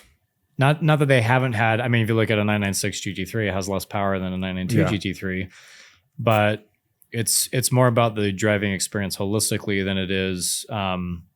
It's something I'm not a fan about, like some of the American car companies where it's like, well, if it has 900 horsepower, it's better. The Mustang Dark Horse. What are you doing with all that power, man? Yeah, exactly. Whereas, Porsche still runs a flat 6, like naturally aspirated, flat 6, 500 horsepower. Is it the best engine ever made? Maybe, but it's up there. Yeah. Yeah. But it's also, it's the car as a whole, right? It's the performance, it's the handling, it's the power, it's the braking. But they do need to continue to improve. They have to, yeah. Yeah, they can't, like I said, they can't release a car that's. But I feel like this same conversation was being had in like the late 90s. Yeah. Where it was like, how do they possibly make the 930 any better? Yeah. And then, I know the EU legislations with regards to emissions and things like that it's becoming a problem for these ultra high performance, highly strung engines. Are you allowed to modify cars legally in the UK? Yes. So UK is fairly lax on, you have a yearly MOT, which is like your safety inspection, which looks at suspension, brakes, exhaust emissions, things like that. And there's certain things that you can do here that you can't do in the UK. So I think a lot of American cars would be illegal. But generally, if you're putting an exhaust on and it's not offensively loud, you're putting your wheels on, like you're good to go. Companies like Italy and Germany now are like, it's hell. Like you have to have in Germany, like one of my friends, they had an M2 and they've been pulled over because their wheels were aftermarket, and their exhaust is aftermarket, and the wheels aren't fully TÜV approved. So they've been fined and they have to take their wheels off. Like they're perfectly fine wheels, but they just don't have the government rubber stamp. Italy, like the two places, like the home of Lamborghini, Ferrari, Porsche, Mercedes, BMW, are the two countries that are like really, really like heavy on the what you can and can't do with your vehicle. Like almost any exhaust that's louder than stock. I mean, my Cayenne, I cut the exhaust off at the muffler. Okay. So the thing's like loud as heck. It passes emissions because it's got all the cats. Yeah. But it's just after the cats, it's just straight through. Okay. Like, that would never fly anywhere in Europe. Okay. It's so fantastic I can do it here. Maybe not fantastic for my neighbors, but well, you just need different neighbors. That's all. Like you with no neighbors, just wildlife. That's right. Yeah. Are there any cars or trucks or anything from the UK that you think should be in the US? Oh, there's so many. There's so many. Well, what's your opinion? Like all the hot hatches, all the wagons. Yeah. Like, yeah, they should be, but would they sell? Like if they sold, surely they'd be here. Mhm. I just don't, maybe, but they also don't do diesel. Yeah, I was going to say, we Like- don't see a lot of the small diesel cars. Yeah, diesel was huge in the UK and Europe for a while. It was like the green alternative. Yeah. And now they're suddenly realizing, is it the PM 2.5, like the particulate size that comes out of a diesel exhaust is actually the one that is small enough to get into your blood and big enough to do damage. Okay. So it's like actually now like all the London congestion zones and the congestion zones around Europe where you get charged based on your emissions and engine categories, they're all like, it used to be like cheaper if you were diesel, now it's more expensive. Okay. So like the tide is turning on diesel for sure. Yeah. The hot hatches, I think they're fabulous. Like I Yeah. grew up with hot hatches like EP3 Civic Type R's and my Yeah. little MG Yeah. and stuff like that. But you feel like I borrowed a Civic Si from Honda here, Mhm. which is like great car. Yeah. And lovely gearbox, 180 power, 200 horsepower, whatever it is. So going up the canyon roads, you can actually drive it without like worrying about like, oh, now I'm doing 600 miles an hour and I'm going to jump into a lake 7 miles down. Yeah. But they just don't sell, and you feel tiny on the road. When you've got a Mhm. F250 or 350 like next to you, you're like, I'm going to die. Yeah. If he just drives over me. So I see why people steer away from them, especially in a climate like this where everyone wants all-wheel drive because they think that's the solution to snow, and everyone's got a big car, so you need a big car. It's funny though, because they are revered. I mean, you look at a Civic Type R, the old Dodge Neon SRT4, that was a hatchback. But when they do come here, I do feel like They're revered by the enthusiast, but do they Yeah. sell in? Is your wife buying Right. one? Yeah. But small cars, especially in Utah as well. Like you just don't see many small cars. Right. It's like if I see another M3 on the road, I'm like, whoa, an M3. Yeah, I was going to ask for your own personal test vehicle. You obviously chose BMW. So my first question is, why did you choose BMW? And second is, why do you like kids and teenagers so much? Why do I like not indicating so much? Yeah. Well, firstly, I couldn't afford the Porsche. Oh, okay. Now, the advantage of something like an M3 is it is the best balanced of all the super saloons. It's the best. It's the drive. It's better than the C63. It's better than an RS4, which is all-wheel drive. Yeah. And the advantage of something like an M3 is you can actually get quite a lot of different tire sizes on it. So something quite focused like a 911, you're pretty much restricted to your staggered sizes. Yeah. Whereas an M3, I can run 255 square, I can run 275, I can run a 305 just about at the rear and a 235 at the front if I want to get really fruity. I can do 18 to 20 inch wheels. So there's a lot of flexibility on the M3 platform that is good for tire testing. So when I'm doing the track stuff, I run 275 square, like the stock car is a 255, 275 staggered. And they like the F80, I like it because it wants to kill you a lot of the time, which I appreciate. I like a car. I love a car that's trying to kill you. It's something that makes you sit up and think. It's got just about enough power. I know Americans don't seem to think so, but generally they're very reliable, especially when you're using them hard on track. I know German cars or European cars have a pretty bad reputation for reliability here, which is ironic because where I'm from, it's the American cars that are like going to blow up after 20,000 miles. And I've heard some wonderful stories from test vehicles, both ends of the spectrum, where like I was speaking to one American test facility that had like an early Corvette, and they did something like 2,500 test miles on it, and the manufacturer was like, the engine hasn't blown up. They're like, no, it's still running. They're like, we want it back. Like, what do you mean? Like, we want that engine back to see why it hasn't blown up. Like, it was like one of the early C8s, like the current generation. Oh. No, it wasn't. It was like maybe a C6. Okay. So it was one of the Corvettes, and the Chevy was like, we want that back. Yeah. But then, likewise, in Europe, like if you get 30,000 hard test kilometers on something like a 3RS, you're probably getting towards the end of the engine life. Right. They're expensive engines to replace. Right. And test cars, they are used like you turn them on, you go out, do hard laps, you come back in, you get your wheels changed, they're like up on jacks, down, engine's still running. It's like a horrible rental car. Yeah, exactly. And the ones we use for snow testing, obviously they're it's like minus 15 Fahrenheit, and you're like going out and you try and let them warm up for a little bit, but to actually warm up an engine in those conditions, you have to like go out and drive them pretty hard. So that makes sense. There is, you do go through engines sometimes when testing. But what's your take on BMW's direction right now? Being a fanboy.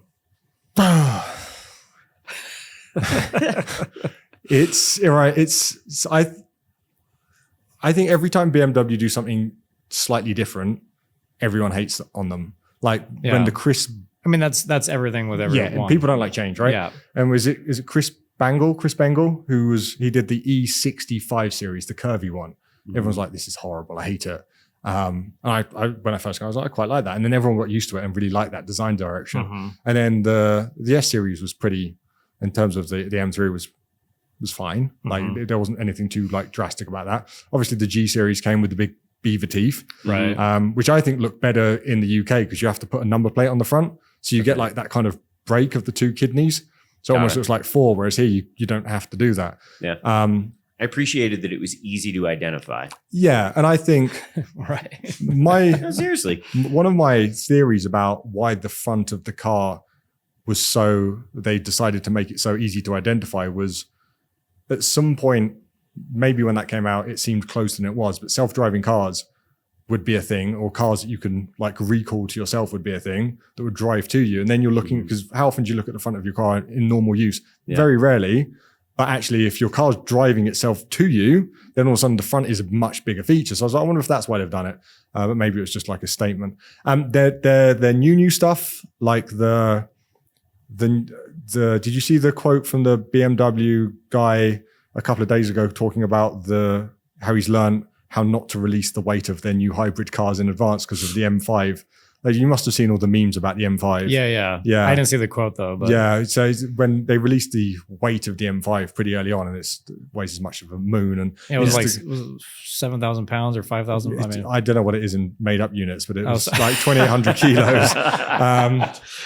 It was a lot. 2,100. What was the weight? 2,800. What was the weight according to the Queen? What was the weight? Yeah, 6,000 pounds ish. 2.2 is the conversion. It was a lot. Yeah, like bigger massive. Than like most vans, trucks. So there was a lot of memes about it, and like BMW obviously all of the press were like, BMW's lost the plot. This is going to be tragic. Yeah. And now people have started driving it. They're like, well, actually, one of my good friends is like Mr. BMW in Europe for YouTube, Joe Achilles, and he's like the most critical person ever.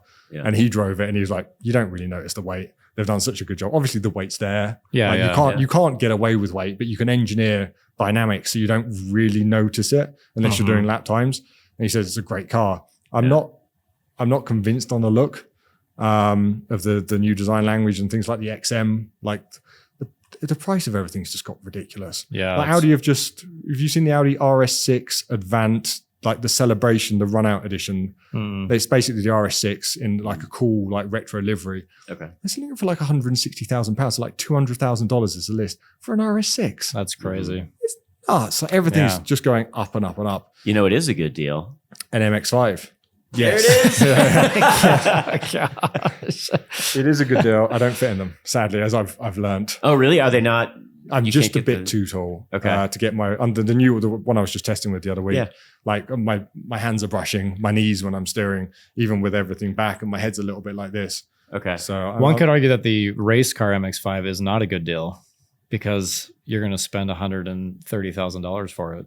Well, or you spend 30 and then 80 in crash damage. Well, there's that. Yeah.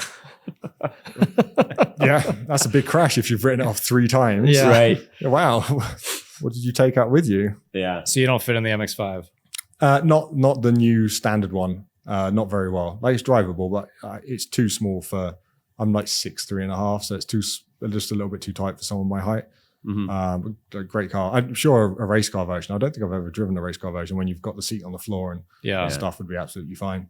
That's the other good thing about the M3s. Like, even on the stock seats, you can get the seats. BMW do wonderful driving positions, BMW and Porsche, because you can just put yourself on the floor. I like to sit really upright, really close to the steering wheel, but still have like headroom and leg room and whatever. And you can do that. NASCAR style? Yeah, exactly. Okay. I mean, it's just not NASCAR style. It's crazy when you see their seating position sometimes, how close the wheel is.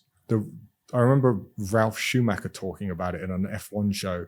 It's like you should have put where your watch strap sits on top of the wheel with a natural bend in your arms. So you're not like fully locked out, and that's like how close you should be to a wheel. And it's a lot closer than I think a lot of people do set. For sure. How long have you been in the States? When did you move here? 3 and a bit years ago. Okay. Have you adopted any sports, anything that you didn't follow? I bought some guns. Okay, there we go. Oh, Sorry, right, NASCAR, football, real football. Real football that you play with your hands. Fired. Right, the one that there's only one guy that uses his feet. I have not. No, I don't watch a lot of TV or a lot of sports. I try and keep up on F1 and WRC because WRC is the best thing in the world, but I do a bad job of that as well. I've been to a few football games.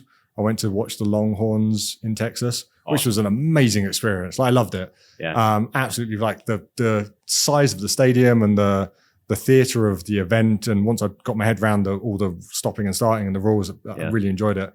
Went to watch a baseball game. Really wish I hadn't. So at one point, I loved baseball more than just about anything else. Why? To play it is so engaging. But to watch a game, even at that period in my life, I was like, I can't be bothered. Like, it just takes too long. It's just meant to eat hot dogs and do other things. Yeah, show up in the third, leave in the seventh. So you watch the middle part. And this is what I've learned being in America about American sports is if they're engineered to tailgate. Like go and get drunk, maybe not so much in Utah, but go and like get drunk before, carry on drinking during and have a really good time. I went to watch I did watch a NASCAR race. Loved the theater of it. Again, like super loud. Which track? It was the Monster Mile. It's the East Coast, just south of New York. I can't remember. I don't know. It was a pretty small track. NASCAR was it an oval? I think it was a shovel. Not like it was like the triangle ovals. Oh, got it. Yeah. How was that as a fan experience? Just the noises. Yeah, it's so good. Yeah, it's just nothing like standing next to it as they're all flying past you and like, punching you in the lungs. Yeah, it's like the reason I go to air shows. I love aviation, but the sound of like just loud noises. I went to a monster truck event for. Oh, how are they? Time. My wife keeps on saying, let's go. And I'm like, we should. And then we never do. So the first, I honestly, like, I'll get choked up sometimes, like just with the certain experiences, they just hit. And I'm there and there's kids around and I'm just having fun. And, like, it's just sort of like, oh, I'm going to this thing. And then the first thing they do is they get all the monster trucks and they do parade laps. And it's a really small, it's basically in it's something the size of an ice hockey rink. And it's just, they're all doing a parade lap and all the engines are firing up. And it hit hard. And I was like getting choked up just with that visceral experience of, I mean, they're like 1,800 horsepower, something ridiculous. And there's, I think, eight of them that compete on that night, I think is the number that like how many, and have 8 engines fired at once that are that loud in a closed roof arena. It's just, it is so cool. They're very, very cool to go to. Right, you've been to like Top Fuel drag? No. That is something else. That is something else. When they are firing on like. Yeah, and it just punches you. Yeah.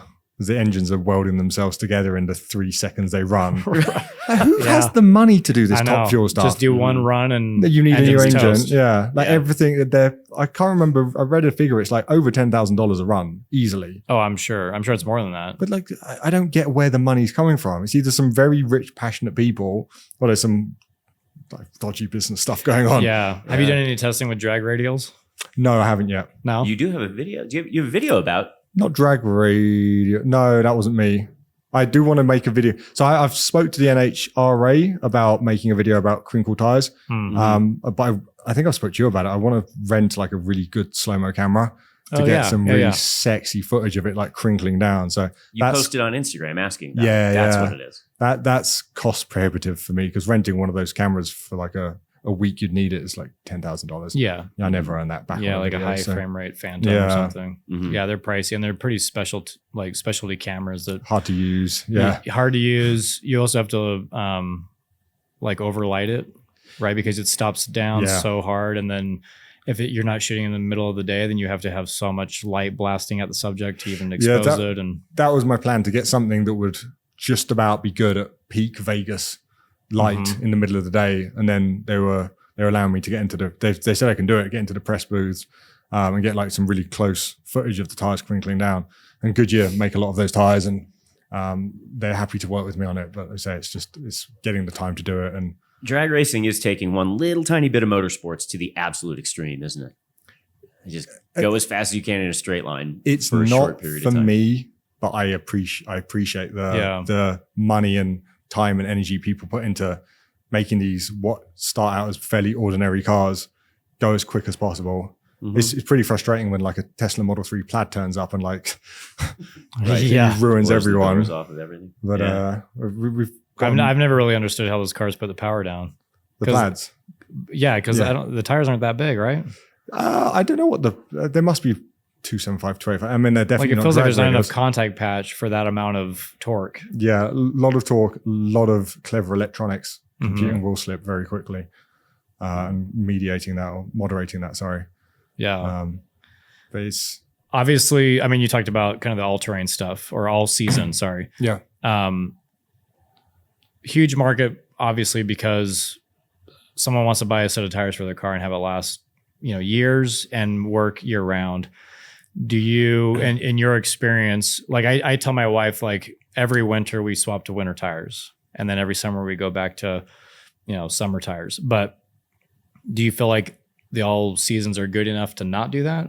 Because in my experience, it hasn't been. No, so you've got, so this is where the Europe and the US deviate, because what you call an all-season tire doesn't exist in Europe.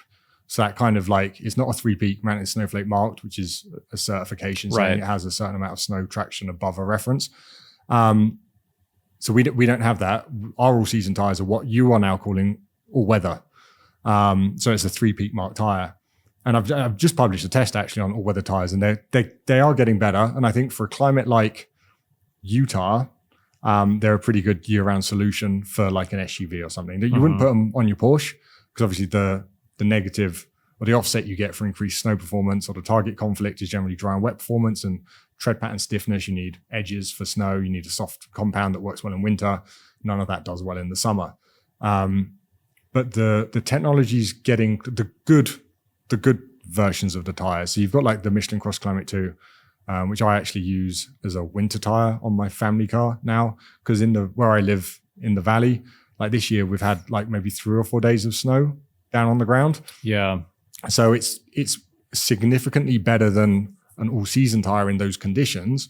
And although it's not quite as good as a winter tire, what you don't have for the other 85, 90% of winter when it's dry or wet, you don't have the significant reduction in braking distances, because a winter tire, because they're soft compound, you find like the compound, as you're putting like that extreme force through it during braking, all the siping is just allowing the tire to smear across the ground almost. So I think for a lot of the US, an all-weather tire, especially using an all-weather tire as a winter tire, is a really good option. As, like I say, the good all-weather tires like the Cross Climate 2, the Preddy, I get my names confused with Europe and the US, Preddy Scorpion Weather Active, the new Goodyear Assurant Weather Ready 2, and maybe even like the Nokian WR G5. They are now passable as a single year tire for a lot of, for this kind of, I'd call this a midwinter climate for the US. Right. Yeah, obviously, if you're going to North Idaho, anywhere like close to Canada where you're seeing a lot of snow and ice, there is still no substitute for like a full winter tire. Yeah. And in those areas where you're seeing a lot of like studs is pretty important. Yeah, we live up on the bench and we get a lot more snow than the valley does. And if we don't have winter tires, we're not getting home. Do you adjust tire pressure if there's a storm coming, or No. Okay. No, I can't be bothered with that. I just run whatever's in them a lot of the time. Tire pressure does have a big impact. I've made content around that. Pretty good video this year. I tested 50 down to 10 PSI and did traction braking handling. And it really was, with snow at least, very linear, almost linear down. Like the lower the pressure got, the more grip you got, which is another thing in tire testing. Like every time you mount a set of tires, you're double checking the tire pressure. So you're making sure every single tire has exactly the same pressure, because if you're a PSI or 2 PSI off in wet handling or snow handling, you've suddenly given that tire a big advantage. And then in the southern states, like Texas, we do a lot of testing in. I still see people on all season tires a lot of the time. I don't Is know that just why. a price point thing? I think it's just what came with the vehicle, I guess, and what's available. Right. They certainly aren't the most optimal tire, but I guess in this market, if you move on from a highway all season tire, moving to a summer tire, you're going to lose half your tread wear. So I guess why would people move over? Yeah.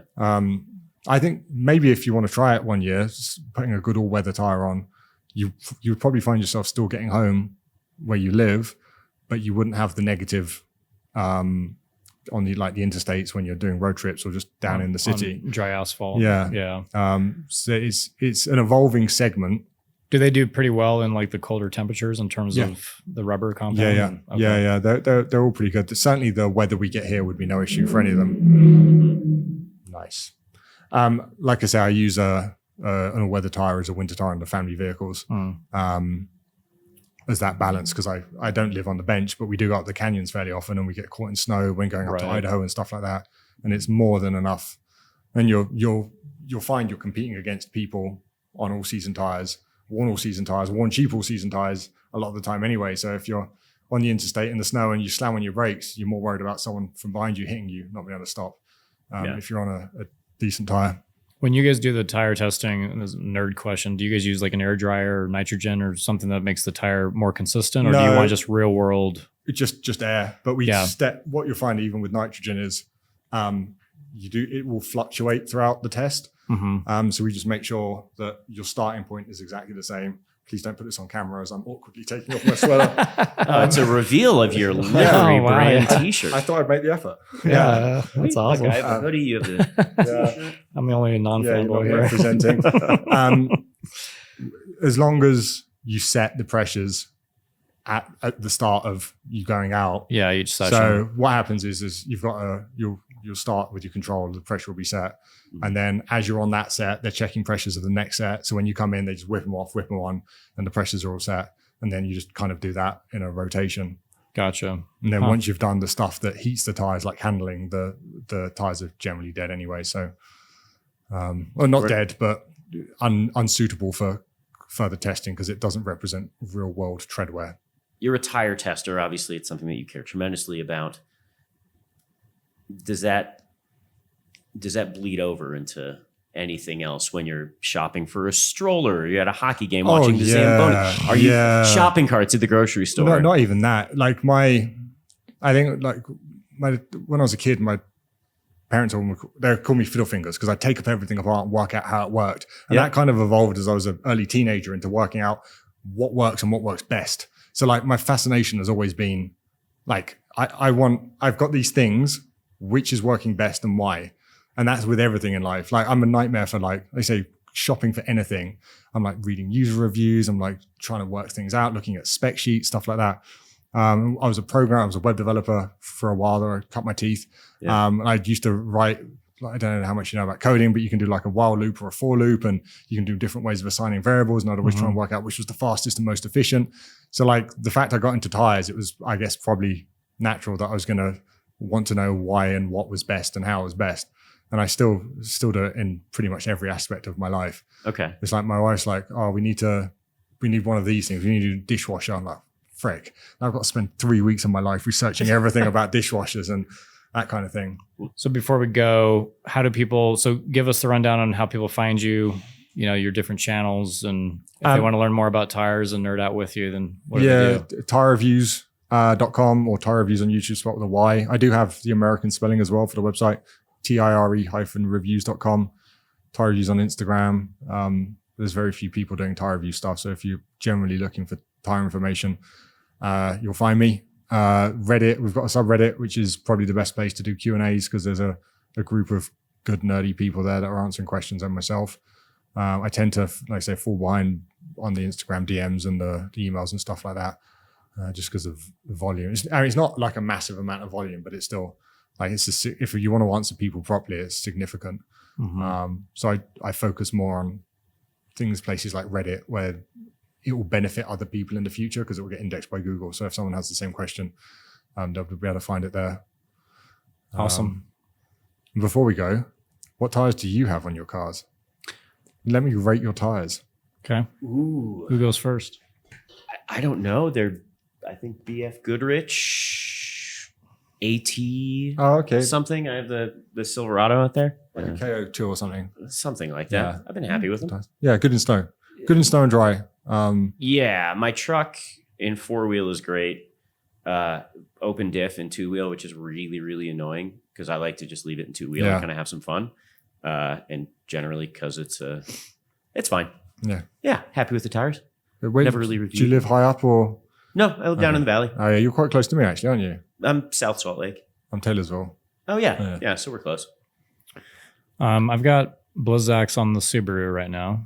WS90s or 80s, 90s. I don't remember. I've known like the WS series, the Blizzak range of tires.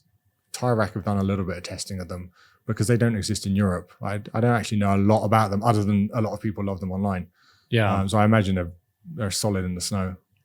They've been awesome in the snow. I mean, they're not a great like dry pavement tire by any stretch of the imagination, but I mean, the number of times where the Subaru is climbing a hill and there's 6 Jeeps stuck on the side, like that happens all the time. So yours is a manual as well, right? Yeah. Nice. Yeah. So the Blizzak's on that, and then I probably have either Cup 2s or 4S's on the Street 911.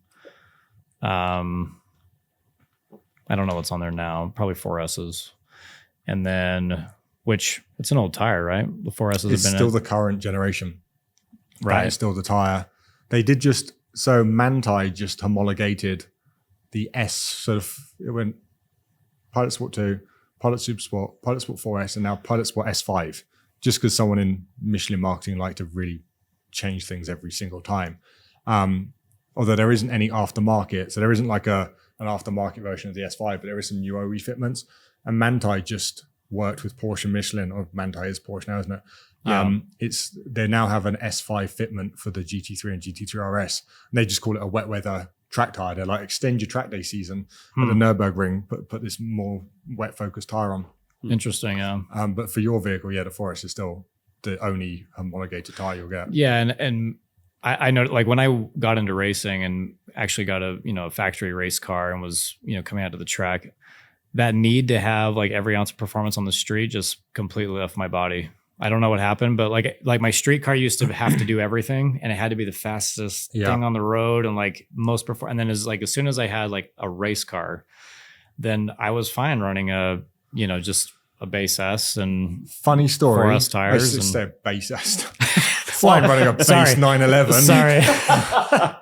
Well, it's all perspective, right? Yeah. But isn't yours a Turbo S? No, I've had a Turbo S, but okay. no, my car right now is a 911S. 991.1. It's a 2012. Yeah. Is that the red one? Yep. Yeah, cool. Now, funny story. When I started this job, or before I was like test driving, when I was doing like launch events with tire companies, they'd get like British touring, like they'd have like celebrity drivers.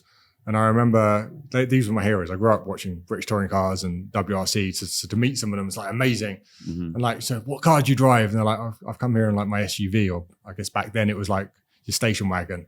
I'm like, why'd you drive such a boring car on the road? Like you've got the money. I'm like, why aren't you driving like a sports car? They're like, once you've had a race car, you just don't care. And I was in my head, I'm like, I'm never becoming that person.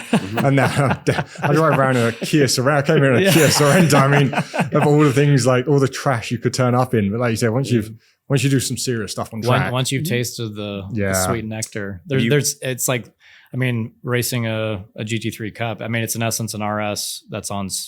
I mean, it's not an RS at all. It's on steroids, right? Yeah. And you're not going to get anything faster on the street. You might be able to get something that pulls 0 to 60 faster. Yeah. But also, like, the other thing I found is, let's say you have a really fast car on the road, like you're going to use 40% of it. And there's just no way to legally or safely or even remotely responsibly use all that power, all that braking, all of that handling. So I get that out of my system on track in a car that's built for it, and, one of the fastest things out there. And then on the street, it's like, if it's sporty, that's good enough. Yeah, I've gone one step further. Like, and maybe it's the age, but I now want a car that has, it's like, I remember thinking a while back, someone spec comfort seats in their 911. I'm like, who would do that? And now if I spec a 911, it'd be like, yeah, give me the comfort seats in that 3RS. It's the straight up old man. I've just become the person I never wanted to be. But it's a thing though. Before that, it was like, for me, I was like, I wanted the Turbo S, I wanted the GT3 RS. And not that I don't like love those cars. It's just, you kind of get it out of your system. And I get them, but eventually if you buy like a GT3 and do a lot of track stuff, you're going to end up in a cup car. That's the eventual. If you've got the money and you really that's the take eventuality. To it, yeah. Like you can drive an M3 on track for a minute and like have fun, but as soon as you start getting serious about it, you're like, well, this is actually quite a heavy car. The brakes aren't up to it. The cooling's not quite up to it. There's a lot of body roll. Like I'm not quite got the detail I need at the very limit to really improve my driving to the next level. So you just, you end up in an MX-5. And it's that thing too, like it's a lot more fun to drive a slow car fast than a fast car slow. So more fun to drive a fast car fast. It's functional. And it's the most fun to do a fast car fast. Yeah. It's actually the most fun to drive a truck sideways on dirt, I found. Yeah. I can see that. Yeah, that's where my heart is now. I mean, one of my favorite things is taking the Subaru up the trails around my house and just mobbing it sideways through dirt roads. Like that's you have that up around your house. Yeah, up around Bountiful B, and you'll have to tell me where they are so I can use them for subjective testing. Yeah, it's a great time. I like going down to like the Knolls and Little Sahara and stuff like that. Yeah, that's super fun. Your kids finding passion in tires and compounds. Bit young, I think. Yeah. I'll try and steer my daughter, Isla, who's 2 now. If I'm doing something on the cars, I'll make sure she comes and like helps me take a wheel off. Oh, nice. Yeah. Checks the oil and stuff like that. I brought her to one of the drift events here. One of my friends, Gabs, was doing a drift. And I'm like, right, she's like super girl power, like amazing drifter, like does all Z4. She has a 3 Series and a Corvette. Okay. And she does all her own work on it and stuff like that. Yeah. So she's like super girl power. And I'm like, I've got to get my daughter to see this. And that was a really cool experience for her. That's I think. great. Awesome. So I'll be getting her. Give her a role model. Yeah. Have you read Jason Plato's How Not to Be a Racing Driver? No. Phenomenal. Yeah. Absolutely phenomenal. Okay. Yeah. I did an event with Jason Plato and some other touring car drivers, and it was a Dunlop winter tire launch, and Dunlop was the sponsor of the BTCC. Yeah. They had us on this indoor ski slope, like real snow and everything.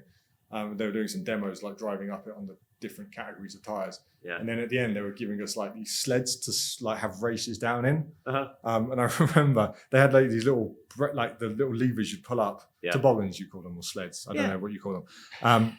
It's a made up word. You call tarps. Like you don't know they're actually called tarpaulins, right? The tarps, like but it's tarpaulin is the full word. No, that's a you weird just word. Add letters and vowels to you everything. just remove anyway. And we were going down, and I remember like I was quite young at this point. Going down, like Jason Plato was next to me. I was like, I'm like I was a little bit heavier than him, so I was picking up some speed. I'm like, I'm going to beat a British touring car champion in this like downhill race. I can say I've beaten a British touring car champion. And he leant over and just like yanked up my like brake and just made me spin around, and just spent the rest of the time rolling down the hill. That's the difference between you and a British car champion. Yeah, well, that's the touring car drivers, aren't they? They're like, Go read his book though. He is just a fascinating human being. He's a character for sure. He did. I guess he talks about his time on Fifth Gear when he was doing the TV presenting and stuff like that. Talks about how he became a Williams driver, which is a completely unhinged story. I don't know if you're familiar with that. Oh, he had no reason to be talking to Frank Williams, and he just basically lied and forced his way into Williams. And that sounds like a touring car driver. His story is. Read the book; it's absolutely phenomenal. The dude is fairly unhinged. What's it called? How Not to Be a Professional Racing Driver, I think. Oh, okay. The other bit of content I love recommending is, I think we've talked about it, the Nicky Grist podcast on Chris Harris. I think it's the Collecting Cars, Nicky Grist. And he talks about his time with Colin McRae during WRC, and it's like 3.5 hours of just like, I can't turn this off. It's unbelievable, especially if you've watched any WRC and watched Colin McRae crash pretty much every way humanely possible. This was a guy that chose to spend his life sat next to him, telling him what corners are coming up. Like different mentality of people. Yeah, I've never understood co-driving and rally racing. Like, who's the dumbass that likes it enough to get in the car but doesn't realize like how dangerous it is? Like, they don't want to be in control, right? It's like someone who wants to give up I've done some like tuition where you're it's right seat here, isn't it? So where you're like shooting someone around a track, I dislike that. Yeah. Because if you're going at pace and you're not the one in control. Yeah. Like it's especially when people, they think they're listening, but they're doing almost nothing of what you're telling them to do. Yeah. But the co-drivers. It's a special breed. Yeah. There's something wrong. Those co-drivers and anyone who races motorcycles. Oh, so I looked it up. Do you know why? So I was curious why there weren't motorcycle tire reviews. Oh yeah. Well, you have to. So I can ride a super bike. Like I'm not the fastest guy in the world for sure, but like of all the groups of guys I used to ride with, I was always the fast person in the group on a super bike. We'd go do country lanes. We'd get to the end. I'd sit on my phone, wait for people to catch up, that kind of stuff. So I was stupid and had some ability, but the ability you need to tire test, because I get asked this a lot. It's like that people see I have had motorbikes and like, I used to ride motocross. Like people say like, why don't you do motorcycle tire testing? I'm like, so I think maybe 1% of the population can be a good tire tester in cars. Mm-hmm. It's like 0.01% for motorbikes. Like you have to be so incredibly special to be on that very edge 99.9% of the lap and not crash and die constantly. Because anything goes wrong, it's almost impossible to catch it. Right. These guys, I've watched them. I've been on track with them. I've been on motorcycle tire events where they've had like their test drivers and racers turn up. I remember one at Mugello. Like I was on a Panigale 1299S. It's like one of the fastest super bikes, and we'd had like lead follow tuition all day on the track at Mugello. We'd had some open sessions, and I was like building up my speed. And I remember at one point I was like one of the big sort of 180 radius right turns. I was over. I was like, my elbows almost scraping, my knees like firmly down. I'm like, I finally like nailed this corner. I've been working up to it all day. This is about as fast as I can possibly go around this corner. And one of the racers just went round the outside of me. Like, like, come on, like that is like a just different level of ability. So like, as much as I'd love to do motorcycle tire testing, there's like a handful of people in the world that can do it properly. And like, I could do it, but I wouldn't be given good data. Well, thanks for spending time with us, man. Thanks for having me. Yeah. I'm stoked you're local now. Yeah. I'm glad I'm local to this track. Because it should be great for me. I just love how close it is to everything. And it's a really, really good facility. Yeah. The disadvantage is it cost me $4,000 minimum and 12 hours of my life to get anywhere in Europe now, because Delta owns Salt Lake Airport, it seems, and their rates are really high. And coming back from North Sweden, it's 36 hours. Was it really? Yeah. What was your routing? So to go through Amsterdam?